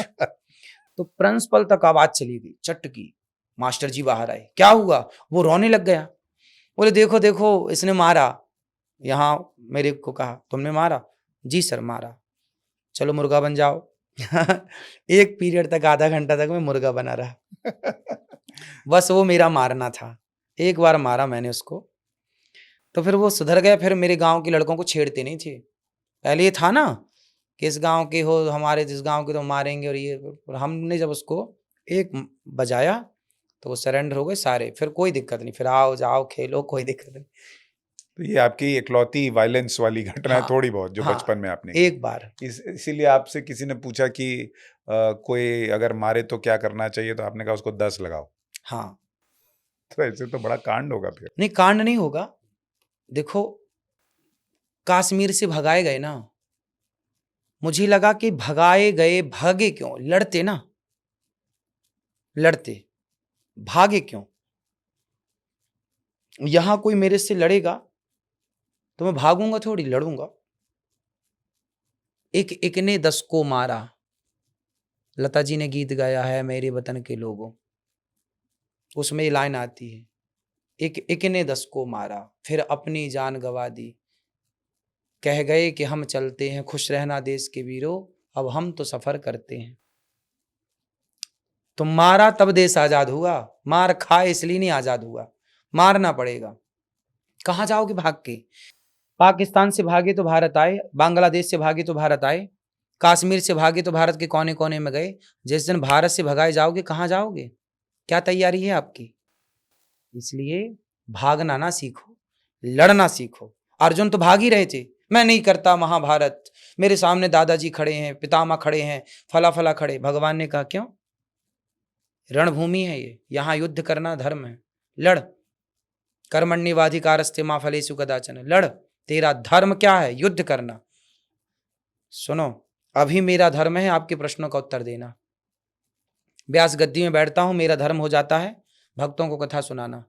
पुत्र के पास बैठता हूं, मेरा धर्म हो जाता है बच्चों को लाड़ प्यार करना। माँ के पास बैठता हूं, मेरा धर्म हो जाता है माँ की सेवा करना। पिता के पास बैठता हूं, धर्म हो जाता है पिता की सेवा करना। दीन दुखी के पास बैठता हूं, धर्म हो जाता है दीन दुखी की सेवा करना। लेकिन जब राष्ट्र के लिए खड़ा होऊंगा तो उस समय धर्म होगा केवल तलवार उठा करके भारत की तरफ नजर उठाने वालों को मारना, हर आतंकी को मारना। उस समय मेरा वही धर्म होगा, तलवार चलाना। मेरी तलवार ही उस समय धर्म होगी। 100 कोई मारो, क्योंकि गीता भी हम जानते हैं और गांडीव भी जानते हैं। गीता से मान लो भैया, मानोगे गीता की बात? नहीं तो फिर गांडीव की मानो। इसलिए गुरु द्रोणाचार्य ने गांडीव चलाना सिखाया अर्जुन को। क्या जरूरत थी? गीता से काम हो जाता ना। कृष्ण ने तो गीता सुनाई दी थी, पर गीता के बाद भी गांडीव उठाना पड़ा कि नहीं? कुछ लोग गीता से नहीं मानते, इसीलिए आप भी गांडीव रखिए। और अपनी बेटियों को आपके लिए बोल रहा हूं, हर बेटी को बोलता हूं ये बात, आपकी बहनों को, आपकी बेटियों के लिए भी बोल रहा हूं, अपनी बेटियों को झांसी की रानी जरूर बनाना। जूजू मत बना देना। झांसी की रानी पढ़ाओ लिखाओ, जज डॉक्टर सब बनाओ, झांसी की रानी और बनाना। तलवार चलाना जाने, लाठी चलाना जाए, कराटे चलाना जाने, मरे ना मारे। कोई आए जी हमारे को लूट के चला जाए, काहे लूट के चला जाए? तुम्हारे दांत तोड़ देंगे 3200।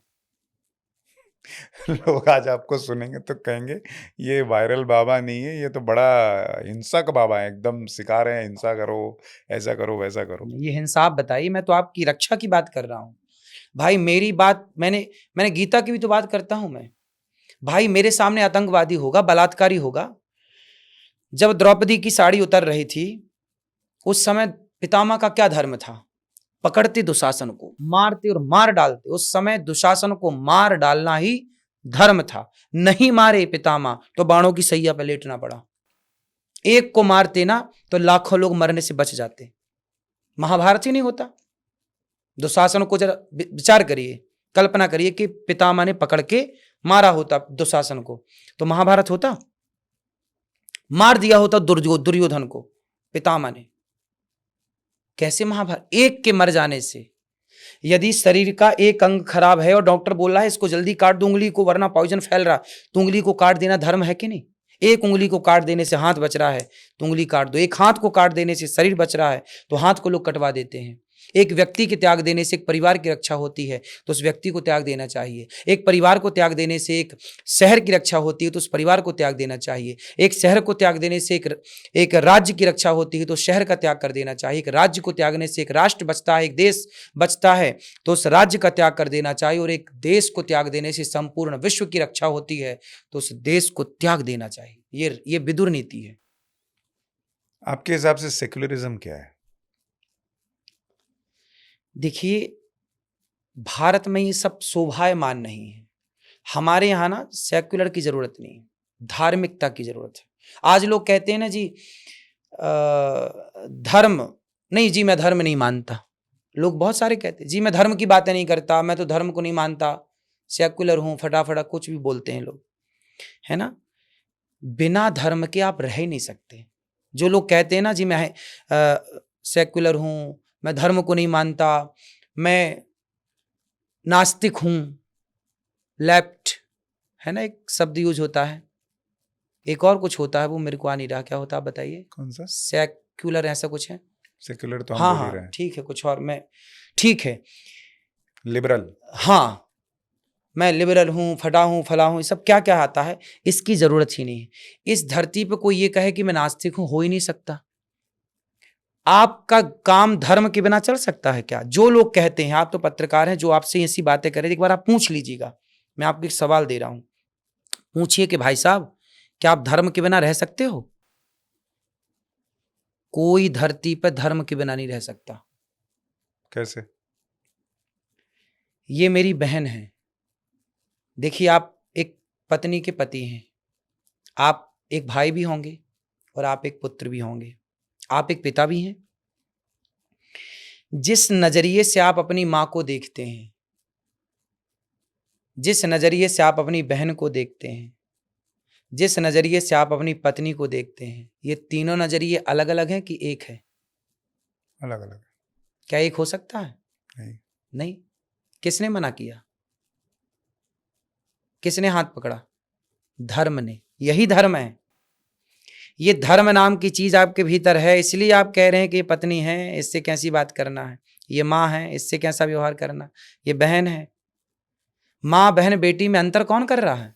धर्म। धर्म नाम की चीज मर जाएगी जिस दिन, आप राक्षस हो जाएंगे, आप भूल जाएंगे कि मेरी बेटी है। क्या समाज में, मैं बोल नहीं सकता ये बात, क्या समाज में आज बेटियों पर भी, बहनों पर भी अत्याचार नहीं हो रहा है? खुद के अपने नहीं कर रहे हैं क्या? आप पत्रकार हैं, आप बहुत अच्छा जानेंगे, मात्रा कम है। डोमेस्टिक वायलेंस ज्यादा है और घर में जो अपने लोग रेप करते हैं उनकी संख्या बहुत है। हाँ, तो क्यों? उनके अंदर का धर्म मर गया है। वो बेटी और बाप का फासला भूल गए, वो बहन और भाई का फासला भूल गए। अरे धर्म मर जाएगा तो आप कहां रह जाएंगे? धर्म जब तक है, राम के अंदर धर्म ही तो था, रावण के अंदर का धर्म मर चुका था भरा सोना खचाखच लंक की दीवार में, एक रत्ती नहीं मिला रावण को मरती वार में। जाने ना देना धर्म करना लोभ मत धन धाम का, और धर्म ही जाता रहा तो धन रहा किस काम का? धर्म चला गया तो बचा क्या फिर आपके पास? इसलिए कोई कहे कि जी मैं धर्म को नहीं मानता, हो ही नहीं सकता। यदि आप धर्म को नहीं मानते तो आप इंसान नहीं हैं। ये बताइए, जो रील वाले अनिरुद्धाचार्य जी हैं और आज इस पॉडकास्ट में जो अनिरुद्धाचार्य जी हैं, दोनों में जमीन आसमान का फर्क लग रहा है। ये रील वाले अचानक से आपके जो वो वाइड बॉल में कह रहा हूँ कि 5 सही बॉल फेंक के आप एक छठा वाइड बॉल जानबूझ के तो नहीं फेंकते हैं?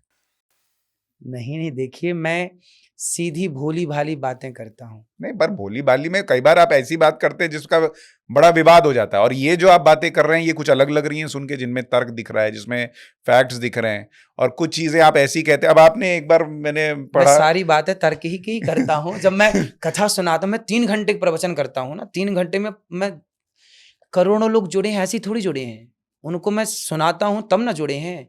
समाज तो 10 सेकंड की बात उठा रही है ना। मेरे फैंस, मेरे अपने माता बहनें तो 3-3 घंटे बैठ के मेरे को सुनती हैं। जो मेरे को 3 घंटा सुनेगा वो मेरे को समझेगा, जो 10 सेकंड सुनेगा वो खाक समझेगा। अब आपने एक जगह पर कहा कि 1 तोला घी जलाने से 1 टन ऑक्सीजन पैदा होता है। हाँ, ये कहाँ से लाया आप उठा लीजिए साइंस। कहाँ, कौन से साइंस में लिखा है भाई? आप चेक कर लीजिए, चेक करवा लीजिए। उसकी किताब का भी नाम बता मैंने दीजिए। देखो, कुछ बातें ऐसी होती है ना, मैंने सुना कुछ अच्छे लोगों से। जैसे मैंने सुना कि वैज्ञानिकों को अंतरिक्ष से ओम की ध्वनि आ रही है, रिकॉर्ड किया होगा वैज्ञानिकों ने।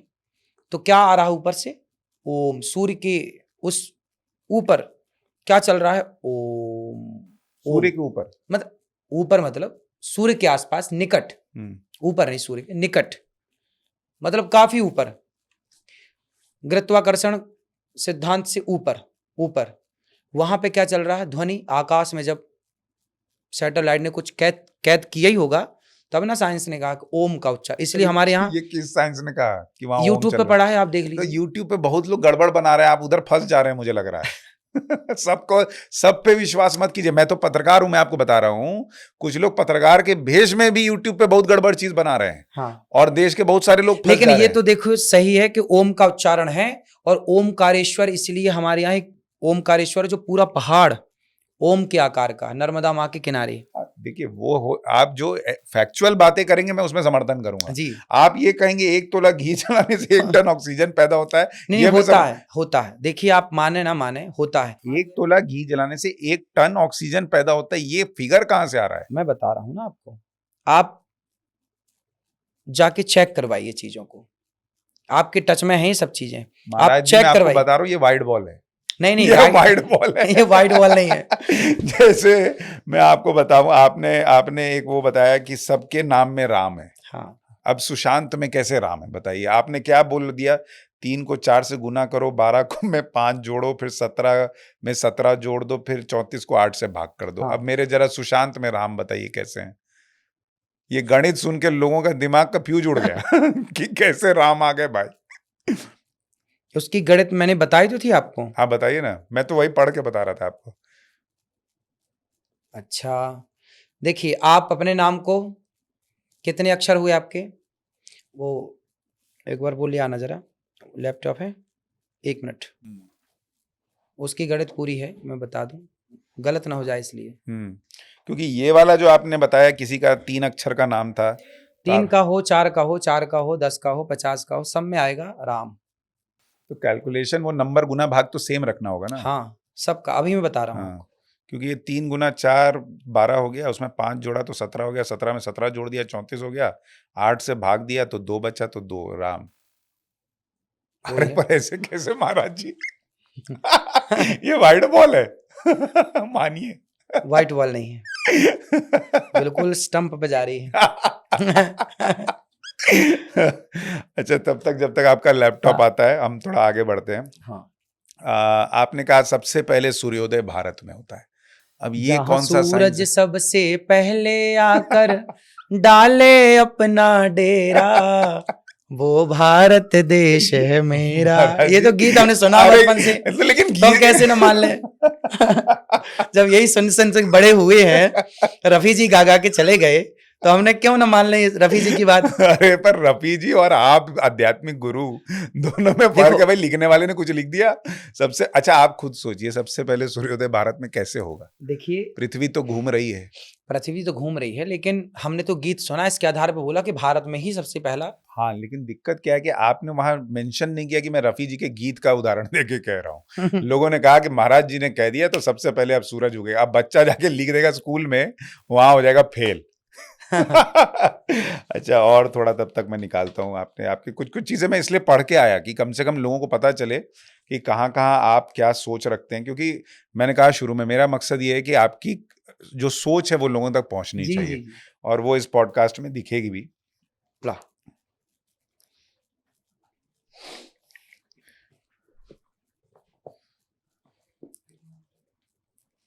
अरे रुकिए, एक तो इतना इंतजार करा के आए और पूछ रहे हैं कितना और चलेगा। पूरी रात चलेगा आज। पूरी रात आज यहाँ की पाठशाला में क्रिकेट है। में लेकिन आपका इंटरेस्ट तो पूरा है नहीं? अभी आप पूछिएगा, मैं इसका उत्तर दे दूंगा आपको। ये सब रिकॉर्डिंग में चल रहा है, ये सब जाएगा। हाँ हाँ, आप सब पूछिएगा। क्रिकेट खेलते हैं आप? हाँ, बैटिंग बॉलिंग? मैं खेलता हूँ क्रिकेट, पर देखता नहीं हूँ क्रिकेट। क्यों? देखना नहीं है, देखना मतलब आजकल क्रिकेट देखना मतलब टाइम वेस्ट करना। तो फेवरेट क्रिकेटर कौन है आपका? कोई नहीं, सब कोई नहीं? जुआ बेच रहे हैं आजकल क्रिकेटर। आजकल क्रिकेटर क्या कर रहे हैं? जुआ बेच रहे हैं। कैसे? क्यों? बड़े बड़े क्रिकेटर नहीं आपसे कह रहे हैं, आजकल क्रिकेट रहा कहाँ, वो तो जुआ बन गया ना। आप मानते हैं इस बात को कि क्रिकेट एक जुआ का अड्डा बन गया है? करोड़ों रुपए लगते हैं जुआ क्रिकेट में। तो क्रिकेटर थोड़ी लगा रहा, कोई अपने मन तो से लगा क्रिकेटर तो कहते हैं ना आपको, कोई कह रहा है जंगली रमी डाउनलोड करो, कोई कह रहा है कि आप ये करो, तो ये तो जुआ की तरफ लत तो लगा ही रहे हैं ना। अपना तो कमा लिया, अब आपके बच्चों को कह रहे हैं तुम जुआ खेल लो। अरे पर तो सरकार ने लीगल कर रखा है तब करा रहे हैं। अब आप पूछिए राम वाला। हाँ, मेरे नाम में राम कैसे है ये बताइए। कितने अक्षर हैं? सुशांत। कितने अक्षर हुए? आप बताइए ना, मैं आप कैसे जोड़ना है आप बताइए। सुशांत 3 अक्षर हुए। स श और त। आकार को नहीं लेना है। नहीं, अच्छा, ठीक आप आकार भी लेना चाहें, अक्षर ले लें तो ठीक है। 3 अक्षर हुए। अब 3 अक्षर को गुण 3 को 4 से गुणा कर दो, तो 4 तिया। सुनिए, 1 मिनट रुक जाइए। ये जो आपने वीडियो में बताया वो भी 3 अक्षर वाला था, हम कोई बड़ा नाम ले लेते हैं। आप ले लो 10 का हाँ। ले लो। तो हाँ, इंग्लिश वाला लेते हैं। SUSHANT, 7 हो गया। पहले ही दम तोड़ दिया। उसको लगा ये वाइड बॉल जाने वाली है। नहीं नहीं, हाँ, 4 का गुणा करना है 7 में। 7 में। ठीक है, गुना किया। अभी मैं रखा हूँ आपका पिछला वाला। हाँ निकालो। रुकिए महाराज जी, पॉडकास्ट में आप कहाँ निकाल रहे हैं? आपका पॉडकास्ट थोड़ी चल रहा है। ठीक है, आपने पिछली बार देखिए क्या क्या कराया था। उसका लेटर था 3 से, ठीक है, तो 3 को आपने 4 से गुना कराया था, ठीक तो है। मैं 7 को 4 से गुना कर दूं, 28 हो गया। ठीक है, उसमें आपने कहा था 5 जोड़ दो, फिर ठीक है, तो 28 5 33 हो गया। ठीक है, उसमें 33 में फिर 33 जोड़ दो, ठीक तो है, 66 हो गया। ठीक है, 66 को 8 से भाग भागित दें। कर दो। हाँ, तो 8 8 64 हो गया। ठीक, अब दीजिए कोई अक्षर। आया? 2 बचा कि नहीं? तो 2 बचने से वो राम हो गया। हाँ, 2 अक्षर का प्यारा नाम। महाराज जी, ये तो वाइड बॉल है। कोई वाइट बॉल नहीं है। अच्छा, ये देखिए, राम हर अक्षर में, आप कोई भी अक्षर आपके पास तो गणित है, आप सिद्ध करते रहिएगा। नहीं तो 2 अक्षर आया हम्म। तो 2 अक्षर से सीता जी भी हो सकती हैं। हाँ, हाँ। राम सीता एक ही है। हाँ। गिरा राधा अर्थ, हो सकती हैं। गिरा अर्थ जल बीच सम कहियत भिन्न न भिन्न, हम्म। तो इस अर्थ से सीता राम एक ही है। तो राधा भी हो सकती हाँ, राधा भी हो सकता है, प्रभु का नाम आया बस, है, शिव भी हो सकता है। मतलब सब सनातनी है, ये है, हाँ। सबके पीछे राम है। ऐसे तो आप वो क्या अब्दुल्ला का भी नाम में राम ले आए। अब्दुल्ला के नाम में भी राम आएगा, सबके नाम है। सबके नाम। छिंग छोंग छीछन के नाम पे भी राम आ जाएगा। किम जोंग उन के नाम में भी राम आ जाएगा। बहुत बढ़िया, ये आपने गणित बढ़िया लगा लिया है। अब मुझे ये बताइए, ये जो मुसलमानों के लिए आपकी सोच क्या है? किस विषय में? जैसे आजकल कई बार ये कहा जाता है कि भाई मुस्लिम आबादी बढ़ रही है, लोगों को इससे चिंता होने लगती है। कई लोग कहते हैं सरतन से जुदा के नारे लग रहे हैं, इससे चिंता हो जाती है। कई लोग कहते हैं कि भाई मुसलमान जो है वो यूनिफॉर्म सिविल कोड का विरोध कर रहा है, इससे चिंता हो जाती है। आपको जो इस वक्त मौजूदा स्थिति है, इसमें कोई खतरा दिखता है किसी धर्म से? अभी तो देखो, खतरा तो है, खतरा तो है, इसको नकार नहीं सकते। सर तन से जुदा हुए आपने भी देखा, हमने भी देखा। ये गलत है कि आप किसी इंसान का सिर काट दें, बिल्कुल गलत है। अपने धर्म के नाम पर किसी की हत्या करें, बिल्कुल गलत है। सनातन में ऐसा नहीं है, हमारे यहाँ हिंसा ही परमो धर्म की बात है। इसलिए हम सरकार से कहते हैं कि बहुत जल्दी जनसंख्या नियंत्रण कानून लाके खड़ा करना चाहिए। जनसंख्या नियंत्रण बहुत आवश्यक है, वरना जिसकी लाठी उसकी भैंस। पाकिस्तान में बाहुल्य उनका है तो वहाँ पे हिंदुओं की स्थिति आप देख लो, बांग्लादेश में बाहुल्य उनका है तो उनकी स्थिति देख लो, हिंदुओं की स्थिति क्या है। जिस दिन यहाँ, आज भारत में भी बहुत सारे राज्य ऐसे हैं जहाँ हिंदू अल्पसंख्यक है और मुसलमान बहुसंख्यक है, फिर स्थिति बिगड़ जाएगी। फिर क्या करोगे? फिर वही बात आ जाएगी, कहाँ जाओगे भाग के? फिर मेरी बात गीता और गांडीव की आ जाएगी। तो मैं तो 10 साल 20 साल बाद 50 साल बाद आगे की बात कह रहा हूँ ना, मैं आज के लिए नहीं कह रहा हूँ। गीता गांडीव की बात जो मैंने कही वो आज के लिए नहीं कही, वो मैं आज के 70 साल बाद को भी देख पा रहा हूँ तरीके से। यदि यही चलता रहा तो बहुत अच्छा नहीं होगा। इसलिए जनसंख्या नियंत्रण होनी चाहिए और इंसानियत जिंदा रहे। देखो, हम किसी मुसलमान को तो परेशान नहीं करते, हम किसी के यात्राओं में तो हम पत्थर नहीं फेंकते, पर हमारी यात्राओं में आप पत्थर फेंकेंगे तो फिर गलत है। इसलिए इस गलत का विरोध सरकार करे, इंसान नहीं। हम महाराज जी, हिंदू धर्म में भी बहुत सारी ऐसी चीजें हैं जिसको लेकर कई बार ऐसा लगता है कि उसमें सुधार की बड़ी जरूरत है। जैसे जो जाति प्रथा है उसको लेकर अभी धीरेन्द्र कृष्ण शास्त्री जी भी जाति का जो भेदभाव है उसको मिटाने के लिए काम कर रहे हैं। आपको लगता है, एक तरफ राहुल गांधी वगैरह कह रहे हैं कि जाति का जनगणना कराई जाए, क्या वो जाति में तोड़ने का प्रयास है हिंदू को, या जाति एक समस्या है भारत में हिंदुओं के बीच? गौरी गोपाल आश्रम में माताएं रहती हैं, ब्राह्मण माता भी है, क्षत्रिय माता भी है, वैश्य माता भी है और शूद्र माता भी। मैंने आज तक किसी माँ से जाति नहीं पूछी और सभी माँओं के पांव दबाता हूं मैं। तो मैंने तो जाति मिटा दी ना अपने स्तर से। गौरी गोपाल आश्रम में भोजन बढ़ता है, कोई भी आओ खाओ, मैंने जाति पूछ के तो भोजन नहीं दिया ना, सबको भोजन मिलता है। तो जब जाति की व्यवस्था, देखो जाति बनी थी एक व्यवस्था के लिए, ब्राह्मण एक व्यवस्था है, क्षत्रिय एक व्यवस्था है, वैश्य और शूद्र एक व्यवस्था है, ना कि ये जातियां। इन्हें जातियां मत कहो, इन्हें व्यवस्था कहो। यदि आप व्यवस्था कहने लग जाएंगे तो काम बन जाएगा। जातियों के नाम पर, हमारे यहां जातियां तो थीं, जातवाद नहीं था। जातियां, शबरी के घर जाके राम ने जूठे बेर खाए, केवट के घर गए, निषाद को गले लगाया। तो भगवान राम जब गले लगाते हैं सबको, तो हम कौन होते हैं ये कहने वाले कि तुम नीचे हो और तुम ऊंचे हो, तुम छोटे हो और तुम बड़े हो, तुम अछूत हो? कोई अछूत नहीं होता, सबको गले लगाओ। मैं सबको गले लगाता हूं, क्या घट रहा मेरा? मैं सबको प्यार करूं, सबको लाड़ करूं, क्या बुराई है? इंसानियत की सेवा करूं। पर ये सब नहीं कर रहे हैं महाराज जी, दिक्कत ये करना चाहिए। यदि ये नहीं करोगे तो आज, इसीलिए तो सनातन में दरार पड़ रही है। दरार क्या है कि कन्वर्जेशन तेजी से हो रहा है, हिंदू क्रिश्चियन बनते चले जा रहे हैं। गांव के गांव लाखों लोग क्रिश्चियन हो गए और एक दिन विस्फोट जानते हो क्या होगा? क्रिश्चियन लोग जिन हिंदुओं को, जो हिंदू आज क्रिश्चियन बन चुके हैं, कल को क्या करेंगे? क्रिश्चियन लोग उन हिंदुओं को भड़का के आपके खिलाफ खड़ा कर देंगे, आपसे लड़ा देंगे। तो आप लड़ोगे अपनों से, वो तो चुपचाप तमाशा देखेंगे।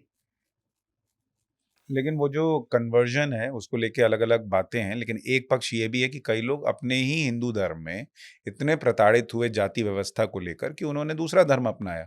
उसको ही तो खत्म करना है ना, कि आप उनको अगर बराबरी का हक देंगे। जैसे मैंने बागेश्वर महाराज का जब इन पॉडकास्ट किया था तो उन्होंने कहा कि मंदिर में जाने के पहले बोर्ड पे लिखा होता है कि जूते उतार के जाओ, उससे पहले आप लिखिए कि पहले जाति उतार के जाओ। ठीक है, तो ये प्रयास आप लोगों को करना होगा, जैसे वो कर रहे हैं, आप कर रहे प्रयास तो हैं। देखो हम लोग कर नहीं रहे हैं, प्रयास तो कर चुके और उसको बखूबी निभा रहे हैं। हम लोगों के यहाँ तो देखिए कोई जातवाद नहीं है। हमने बताया ना कि हमारे यहाँ तो कोई जाति नहीं, नहीं। पर वो तो आपके यहाँ का लिमिट है। मैं कह रहा हूँ कि उसको आपको अपनी कथाओं में, जैसे ये जो बोलता हूँ सरकार, हाँ, मैं एक बात और बोलता हूँ, हम कितने भाई हैं? 4। हम 4 भाई हैं। दुर्गा माँ के 8 हाथ क्यों हैं? शेर की सवारी क्यों करती हैं? इसका कारण क्या है? दुर्गा माँ के 8 हाथ इसलिए हैं क्योंकि हम 4 भाई हैं। वो जब 4 खड़े होंगे ना तो 8 हाथ हो जाएंगे। ब्राह्मण, क्षत्रिय, वैश्य, शूद्र, ये चारों एक पिता की संतान हैं। ब्राह्मणोस्य मुखमासीद बाहु राजन्यः कृतः ऊरु तदस्य जद वैश्यः पदभ्यांगुं शूद्रो अजायत। ये वेद वाक्य है। भगवान के मुख से ब्राह्मण, भुजा से क्षत्रिय, जंघा से वैश्य और चरण से शूद्र। तो चारों का पिता तो एक हुआ ना भगवान। जब बाप एक है तो तुम काहे लड़ रहे हो आपस में? वेद वाक्य, वेद कह रहा है कि तुम चारों एक बाप की संतान हो। जब ऊपर से बाप एक है तो तुम लड़ काहे रहे हो? अब तुम्हारे एक पिता ने व्यवस्था बना दी कि बेटा शिक्षा की व्यवस्था तुम्हारी है, तलवार की व्यवस्था तुम्हारी है, पैसे की व्यवस्था तुम्हारी है, सेवा की व्यवस्था तुम्हारी है। व्यवस्था बांट दी। जैसे कैमरे वाले की व्यवस्था अलग है, आपकी व्यवस्था अलग है, ये मैनेजमेंट करने वाले अलग है। सबकी व्यवस्था ना बनाओगे तो काम नहीं बनेगा। आप न्यूज रूम में जाते हैं, कैमरे वाले अलग हैं, लिखने वाले अलग हैं, लैपटॉप वाले अलग हैं, सब टीम अलग है, सब अपना अपना काम कर रहे हैं, आपका काम अलग है। ऐसे ही व्यवस्था, ब्राह्मणिक व्यवस्था, क्षत्रिय व्यवस्था, वैश्य शूद्र की व्यवस्था है। ये लड़ना किस बात का है? कौन बड़ा कौन छोटा, काहे लड़ रहे हो? हम सब भाई हैं, एक बाप की संतान है। दुर्गा मैया शेर की सवारी कर रही हैं कि बेटा जिस दिन तुम चारों एक हो गए उस दिन तुम शेर को भी गुलाम बना लोगे अपना। ये अंग्रेजों ने, मुगलों ने आपको गुलाम बना लिया। क्यों? आप लड़ते रहे जातवाद के नाम पे, राजा रजवाड़ों के नाम पे। काश आप संगठित हो जाते, जहां सुमति तहां संपत्ति नाना। क्या मजाल थी मुगलों की, अंग्रेजों की, क्या आप पे हुकूमत करते 700 साल तक? संगठित एक झाड़ू यदि तिनकों से संगठित होती है ना तो कचरा साफ कर देती है, और वही झाड़ू यदि बिखर गई तो स्वयं कचरा हो जाती है। जो समाज आपस में बिखर जाता है ना वो खुद कचरा हो जाता है, और कचरा हुआ इसलिए 700 साल तक गुलाम रहे आप। भारत गुलाम रहा, मुगलों की और अंग्रेजों की गुलामी किया। आया था सिकंदर, चाणक्य ने समझाया था नंद को, ए सुरा सुंदरी मुलझा, खड़ा हो जा, आ गया है। चोटी पकड़ के बाहर कर दिया चाणक्य की। चाणक्य ने कहा कि जब तक तेरा नाश नहीं कर दूंगा चोटी नहीं बांधूंगा। तब चंद्रगुप्त को खड़ा किया, नंद को मरवाया, धनानंद को। और लोग गलत कहते हैं जो जीता वही सिकंदर, खाक सिकंदर। कई बार पोरस ने हराया। पोरस पंजाब के एक राजा थे, पोरस, युद्ध किया। वो तो सगे मामा ने धोखा दे दिया पोरस को, वरना दांत खट्टे कर दिए थे। सिकंदर को चंद्रगुप्त ने हराया। आप पढ़िए इतिहास, कई लोगों ने हराया, लेकिन उल्टा पढ़ाया जाता है भारत में, जो जीता वही सिकंदर। खाक सिकंदर कई लोगों ने हराया है। काहे भाग गया फिर? जीता था तो भागा काहे? तो मैं केवल ये कहना चाह रहा हूं कि आज के समय पर जो शिक्षा है ना, जो गलत पढ़ाई है, वो भी बदलना चाहिए और इन बातों पे अमल करना चाहिए। इतिहास तो खैर बहुत गलत पढ़ाया गया हमको। मैंने तो पाठशाला में बताते हुए चोल राजाओं के बारे में कुछ नहीं बताया, जिनका इतना शानदार इतिहास रहा है। कश्मीर के बारे में कभी नहीं बताया कि वहाँ हिंदू राजाओं का साम्राज्य इतना शानदार था कि वो चीन तक पहुंचा हुआ था। और मुगलों को ऐसे कूट कूट के दिमाग में भर दिया है कि ताजमहल के अलावा जैसे दुनिया में कुछ बचा ही नहीं। बिल्कुल। तो प्रेम की मिसाल बता दिया बस उसी को, बाकी किसी ने प्रेम ही नहीं किया। हाँ। तो महाराज जी ये स्थिति है। लेकिन मुझे ये भी बताइए कि आप पे कहा जाता है कि आप थोड़े महंगे कथावाचक हैं। आप एक कथा का कितना लेते हैं? देखिए, तय नहीं करते। देखो हमारे पास ना, आपके परिवार में 4 लोग हैं या 6 लोग हैं या 10 लोग हैं, लेकिन हमारे परिवार में 285 माएँ हैं। 150 विद्यार्थी पढ़ रहे हैं गुरुकुल में निःशुल्क। किसी की माँ नहीं है, किसी का पिता नहीं है, गरीब परिवार के बच्चे हैं। तो हमें तो कमाना पड़ेगा। आप अपने परिवार के लिए कमा रहे हैं, हमें, ये हमारा परिवार है, हमारा परिवार बड़ा है, तो हमें कमाना होगा। लेकिन हम किसी से फीस लेते नहीं है कि आप इतना दो, आपकी जितनी श्रद्धा है आप उतना दे दो। और देखिए, आपने ये सेटअप बनाया है ना, तो इसका तो खर्चा आपको लगेगा। हाँ, मतलब मैं देख रहा हूँ वैसे आपने कुछ ऐसा महंगा पहना हुआ भी नहीं है, मतलब मैं देखूं तो कुछ और भी ये है। सब चीजें जो है मेरे पास, ये सब लोगों ने दिया है। ये दुपट्टा भी लोगों ने दिया है, मैं खरीदता नहीं हूँ दुपट्टा, आपको बताऊं। मैं घड़ी भी नहीं खरीदता, लोगों ने दी है। ये भी मेरे को लोगों ने दिया है, ये मेरे को किसी ने दिया है, ये क्या शंख है? चक्र। ये अच्छा, नारायण कवच है इसके अंदर, ये शंख चक्र तिलक किसी ने दिया, मैंने स्वीकार कर लिया उसके तोहफे को। और और बीच में ये श्याम सुंदर है, राधा रानी है, ये भी किसी ने दिया कि हमारा पहन। और सबसे बड़ी बात यह है, जो देते हैं लोगों को लगता है हमारा पहनिए गुरुजी, तो हम पहन के रखते हैं कि भाई आप खुशी हैं तो आप खुश रहिए, हमारे पहनने से आपने दिया है तो हम आपका सम्मान कर रहे हैं। तो सब दिया है, हमारा अपना कुछ भी नहीं है। जो लोग दे देते हैं वो जो आप लोग दे सेवा में देते हैं लगा वो हम देते हैं। स्वीकार कर लेते हैं, और लेते कुछ नहीं है कथा का। जो जितना दे दिया, डिमांड नहीं है भाई। खर्चे तो हैं ही हैं, संगीत वाले हैं, व्यवस्थाएं हैं, तो उनका तो बोल देते हैं कि भाई इनको आप दे देना, जो भी संगीत का खर्च, वो तो खर्चे तो हैं ही हैं, आप दो या मत दो। लेकिन तो आप डिमांड में आजकल बहुत है, मैंने सुना आपको बिग बॉस वाले भी बुला रहे हाँ, बिग बॉस वाले तो बुला रहे हैं, रोज बुला रहे हैं, रोज फोन आ रहे हैं, हैं। जाएंगे आप? पर मना कर दिया मैंने, अच्छा किया। क्योंकि वो प्रोग्राम मेरे अनुकूल नहीं था। मेरा वहां जाना शोभा नहीं देता, क्योंकि वहां गाली गलौच वाले लोग हैं, इसलिए मैंने मना कर दिया। हाँ, मैं आपके लिहाज से ही कह रहा हूँ कि अच्छा किया, क्योंकि वैसे ही मैंने कहा ना कि आपकी वो वाइड बॉल ज़्यादा फेमस हो जा रही है और 5 अच्छी गेंदें नहीं हो पा रही हैं, तो वहाँ तो वाइड ही वाइड हो जाती सारी की सारी, और फिर आप जो है अलग ही छवि आपकी बन जाती। क्योंकि बतौर सनातनी मुझे लगता है आप हों, दूसरे लोग भी हों, उनका लक्ष्य बहुत बड़ा है। वो कोई 4 रील और 10 शॉर्ट्स और वीडियोज़, उस वो बहुत छोटी चीज़ है, वो आज है नहीं है कोई फ़र्क नहीं पड़ता। जी लेकिन लोगों को जोड़ना, जातिवाद खत्म करना, सब बराबर हैं ये समझना, एक पिता की संतान है। वही तो मैं कह रहा हूँ ना कि इस पॉडकास्ट में जो लोग आपको सुनेंगे, उनको अलग अनिरुद्धाचार्य नज़र आएँगे। क्योंकि अभी तक मैंने गौर किया है कि जितने लोग आपका पॉडकास्ट करते हैं, वो व्यूज़ के चक्कर में ज़्यादा करते हैं, जी जी। कि कैसे क्या निकालूँ कि महाराज जी कुछ वाइड बॉल फेंकें और रन बने। महाराज जी, आपको दुःख होता है? हाँ हाँ, होता है, क्यों नहीं, हम तो इंसान है ना। दुख तो होता है, खुशी भी होती है, क्योंकि पर मैं आपको सामने वाले की आँखों में दिख जाता होगा कि ये मेरे से क्या चाह रहा है। सामने का दुख देख करके ही हमें दुख होता है, कि जब आप दुखी हैं तो हमें लगता है कि हम किस तरह आपका दुख दूर कर सकें। देखिए, मेरा एक सिंपल सिद्धांत है, मेरा पर्सनल, मैंने अपने लिए एक रूल्स बना रखा है कि मुझे इस में रहना है, मुझे इसके बाहर नहीं जाना। मैंने अपने लिए एक नियम बना रखा है, और मेरा नियम है कि जब तक, एक बार मेरे मन में एक विचार आया एकदम अचानक, मैंने कहा कि बकरा मरता है ना तो उसके चमड़े का तबला बन जाता है, ढोलक। ऊंट मरता है तो जूते और बैग इत्यादि बन जाते हैं। शेर मरता है तो उसका चमड़ा बहुत महंगा बिक जाता है। सबका चमड़ा बिकता है, सबका चमड़ा किसी ना किसी काम पे आता ही है लगभग। लेकिन एक दिन मैंने सोचा कि मैं मरूंगा तो मेरे तो चमड़े का जूता भी नहीं बनेगा। तो मैंने कहा कि जब जूता नहीं बनेगा मरने के बाद, तो मेरे चमड़े का मरने के बाद तो कोई उपयोग नहीं है, इसका उपयोग जीते जी है। तो क्यों ना मैं शरीर से जीते जी समाज की खूब सेवा करूं, खूब भला करूं सबका, और अच्छा काम करके ही मरूं। तो मेरा सिद्धांत है कि भला करना है, सेवा करना है। मैं बचपन में भीख मांगता था अपने गांव में। अच्छा। मैं जब होश संभाला तो मेरी माँ ने झोला पकड़ा दिया, जाओ मांग के ले आओ। तो मैं गांव में जाता, सबके घर आटा, कोई आटा देता, कोई चावल देता, कोई दाल देता, नमक के ढेले भी मिलते। मैं भीख मांगता था, लेकिन एक सपना था मेरा। मैं अन्न मांगता था, भीख मांगता था, चावल गिर जाते थे तो मैं समेट के उठा के झोली में डालता था, ला के देता था, तब माँ रोटी बनाती थी, तब मैं खाता था, भोग लगता था। एक दिन मेरे गांव में संत आए, तो मैं संतों को पकड़ के घर ले आया।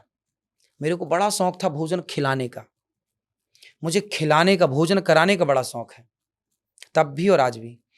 तो मेरे गांव में कोई भी संत आता ना, आओ महाराज जी हमारे घर आओ। छोटा बच्चा ही था उस समय में, मतलब बच्चा मासूम, कोई फायदा हानि लाभ पाप पुण्य में कुछ नहीं जानता था उस टाइम, न ईश्वर क्या है भगवान क्या है कुछ नहीं समझ थी।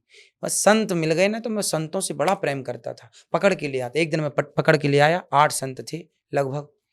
माँ से कहा, माँ देखो मैंने संत ले आए, भोजन करना है। लगभग 11 बज रहे थे, 11-12, और उस समय हमारे घर का भोजन हो चुका था। गाँव में ना जल्दी खा लेते हैं, 10 बजे तो खा लेते हैं सुबह, और शाम को 6-7 बजे, 7-8, साढ़े 7 बजे सो जाते हैं गाँव में। तो माँ ने कहा कि भोजन तो खत्म हो गया बेटा, सब खा लिया अपन लोगों ने, खत्म, बची होंगी तो 2-4 रोटी बची होंगी, और 8 सन थे। बोले आप तुमने पूछा नहीं, और घर में है भी नहीं। तो मैंने कहा अच्छा मैं लाता हूँ। माँ ने कहा कि जाओ मौसी से मांग लाओ। तो मौसी मतलब गाँव के ना सब लोग चाची मौसी वही तो होती हैं। तो मैं सामने वाले घर से ना आटा मांग के ले आया, मौसी जरा आटा दे दो, गाँव में ऐसे ही चलता है, मौसी जरा आटा दे दो। तो आटा मांग के ले आया। फिर मेरी माँ ने पूड़ी बनाई, घी था घर में, गाय थी, तो घी पूड़ी बनी, साग बनी सूखी आलू की, और थोड़ा सा दूध था तो चावल डाल के माँ ने खीर बना दी। तो खीर पूड़ी साग संतों को हमने परोसी, संतों ने खूब खाए। जब संत खा रहे थे ना, तब मेरे मन में था, उस समय बच्चा था, कि बड़ा होऊंगा ना तो अन्न क्षेत्र चलाऊंगा, कोई भी आए सबको भोजन कराऊंगा। बस वो संतों ने भोजन किया और आशीर्वाद दिया। उसके बाद वो आशीर्वाद अब काम आया, कहीं ना कहीं वो आशीर्वाद आया। मेरे मन में था कि मैं भोजन कराऊंगा अन्न क्षेत्र, इसलिए भगवान की कृपा से आज गौरी गोपाल आश्रम में अखंड अन्न क्षेत्र चल रहा। सवेरे 8 बजे शुरू होता है, रात्रि के 12 बजे चलता है। 30,000 लोग पर डे भोजन करते हैं निःशुल्क।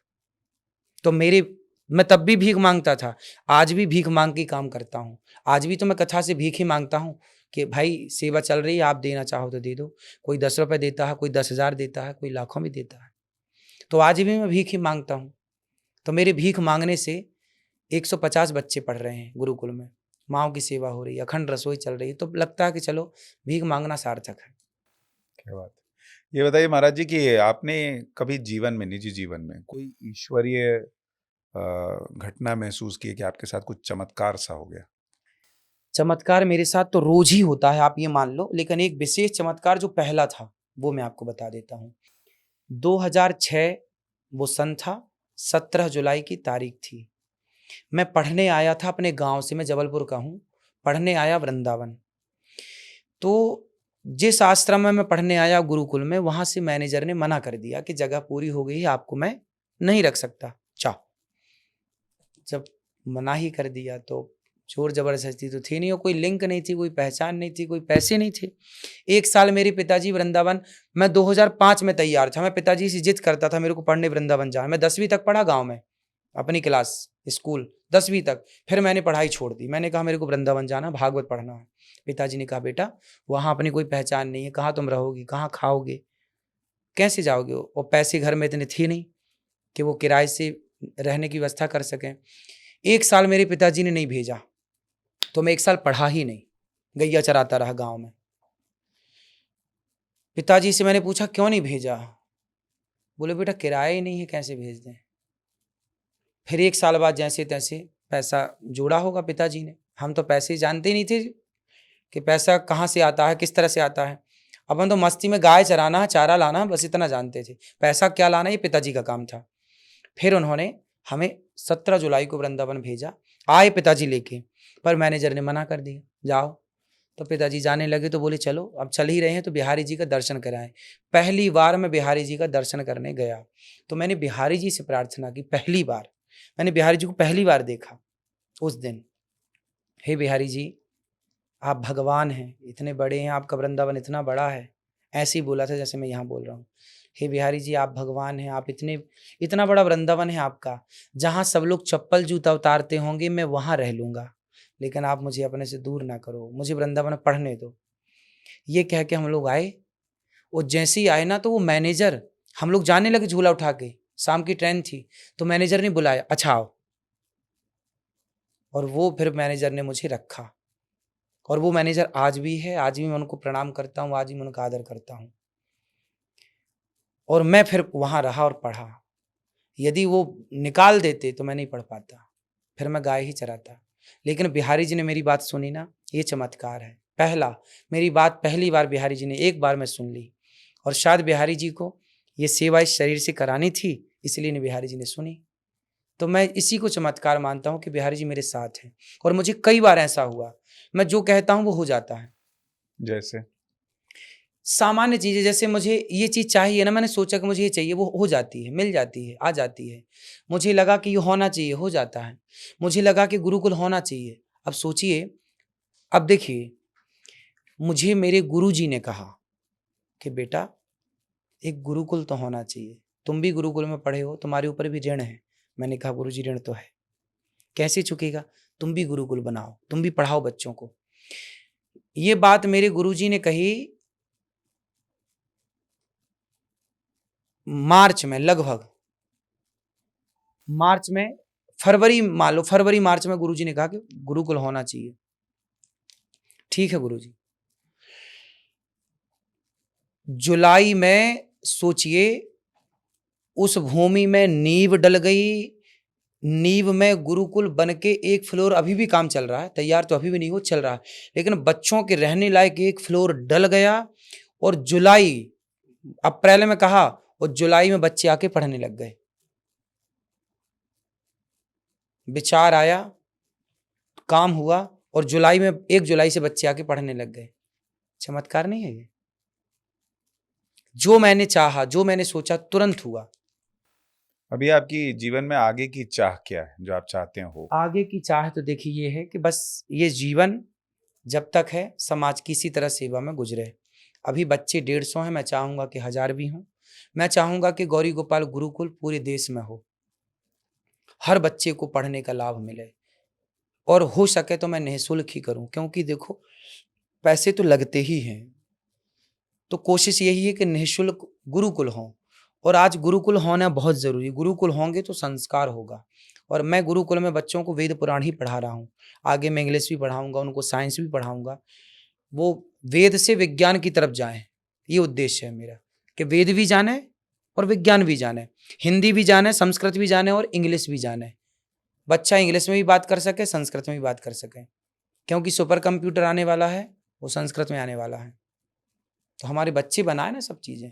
मैं तो चाहता हूँ कि हमारे बच्चे खुद अपना, मैं इस पक्ष में हूँ कि मैं खुद अपना एक ऐसा कंप्यूटर आप बनाएं, एक ऐसा सॉफ्टवेयर आप बनाएं, फेसबुक व्हाट्सएप पे निर्भर ना रहें, अपना गूगल खुद बनाएं, अपना मोबाइल फ़ोन खुद बनाएं। आज आईफोन की बराबरी कोई फ़ोन नहीं कर रहा है। आप कुछ ऐसा डेवलप करिए, आप कुछ ऐसा करिए कि आप टक्कर दे पाएँ।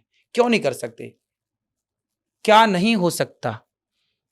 मैं अपने बच्चों के इस लायक बनाऊं कि तुम बनाओ, क्या नहीं हो सकता? टेक्नोलॉजी में मैं आपको आप चाहूं तो क्या नहीं। देखो, आईफोन बनाने वाला भी तो एक इंसान है, वहां करने वाले काम भी तो लोग ही हैं, हमारी और आपकी तरह। यदि वो कर सकते हैं, हम क्यों नहीं कर सकते? नहीं, आईफोन वाला तो अब बना ही नहीं पा रहा, 15-16 सब कॉपी मार दे रहा है। हाँ। उसको नया वर्जन बोल के बेच रहा है कि मैं आईफोन 15 के बाद अब आईफोन 16 लाया, दोनों सेम। सेम। एक बटन ऊपर नीचे एक्स्ट्रा कर दे रहा है। बस। तो खैर, भारत में भी यूनिकॉर्न्स बहुत सारे बन रहे हैं और बहुत सारे लोग अच्छा कर रहे हैं, अपनी संस्थाएं अच्छा कर रही हैं। तो आपकी जो सोच है वो बहुत शानदार है। मुझे लगता है कि लोग सुनेंगे, समझेंगे, तो अच्छा है। जाते जाते मुझसे एक वादा करके जाइए आप, क्या आप वाइट बॉल नहीं फेंकेंगे? बिल्कुल। वाइट ये बॉल नहीं फेंकेंगे। व्हाट्सएप यूनिवर्सिटी वाला यूट्यूब पे जो चल रहा है, ये आप नहीं बोलेंगे? आपका बिल्कुल बिल्कुल सही कह रहे हैं आप। पक्का वादा? रिसर्च करना चाहिए। पक्का वादा? बिल्कुल पक्का। क्योंकि आपका लक्ष्य बड़ा है। जी जी। ये छोटे मोटे जो रील वायरल होते हैं ना, हाँ, इससे कुछ हासिल नहीं होगा। सही है। और आपका जो ये रूप है, जो लोग इस पॉडकास्ट में देखेंगे, वो लोगों को ज्यादा दिखना चाहिए। बिल्कुल। बहुत बहुत धन्यवाद। धन्यवाद आपका। आप वृंदावन आइए, जरूर आप भी एक वादा करिए कि आप गौरी गोपाल आएंगे, जरूर और जो सेवाएं मैंने यहाँ बताई अपनी आंखों से आप देखेंगे। जरूर। ठीक है, खुश धन्यवाद रहिए। महाराज। राधे राधे राधे। आपको ये टॉप एंगल कैसा लगा, हमें जरूर कमेंट करके बताइएगा। नमस्कार।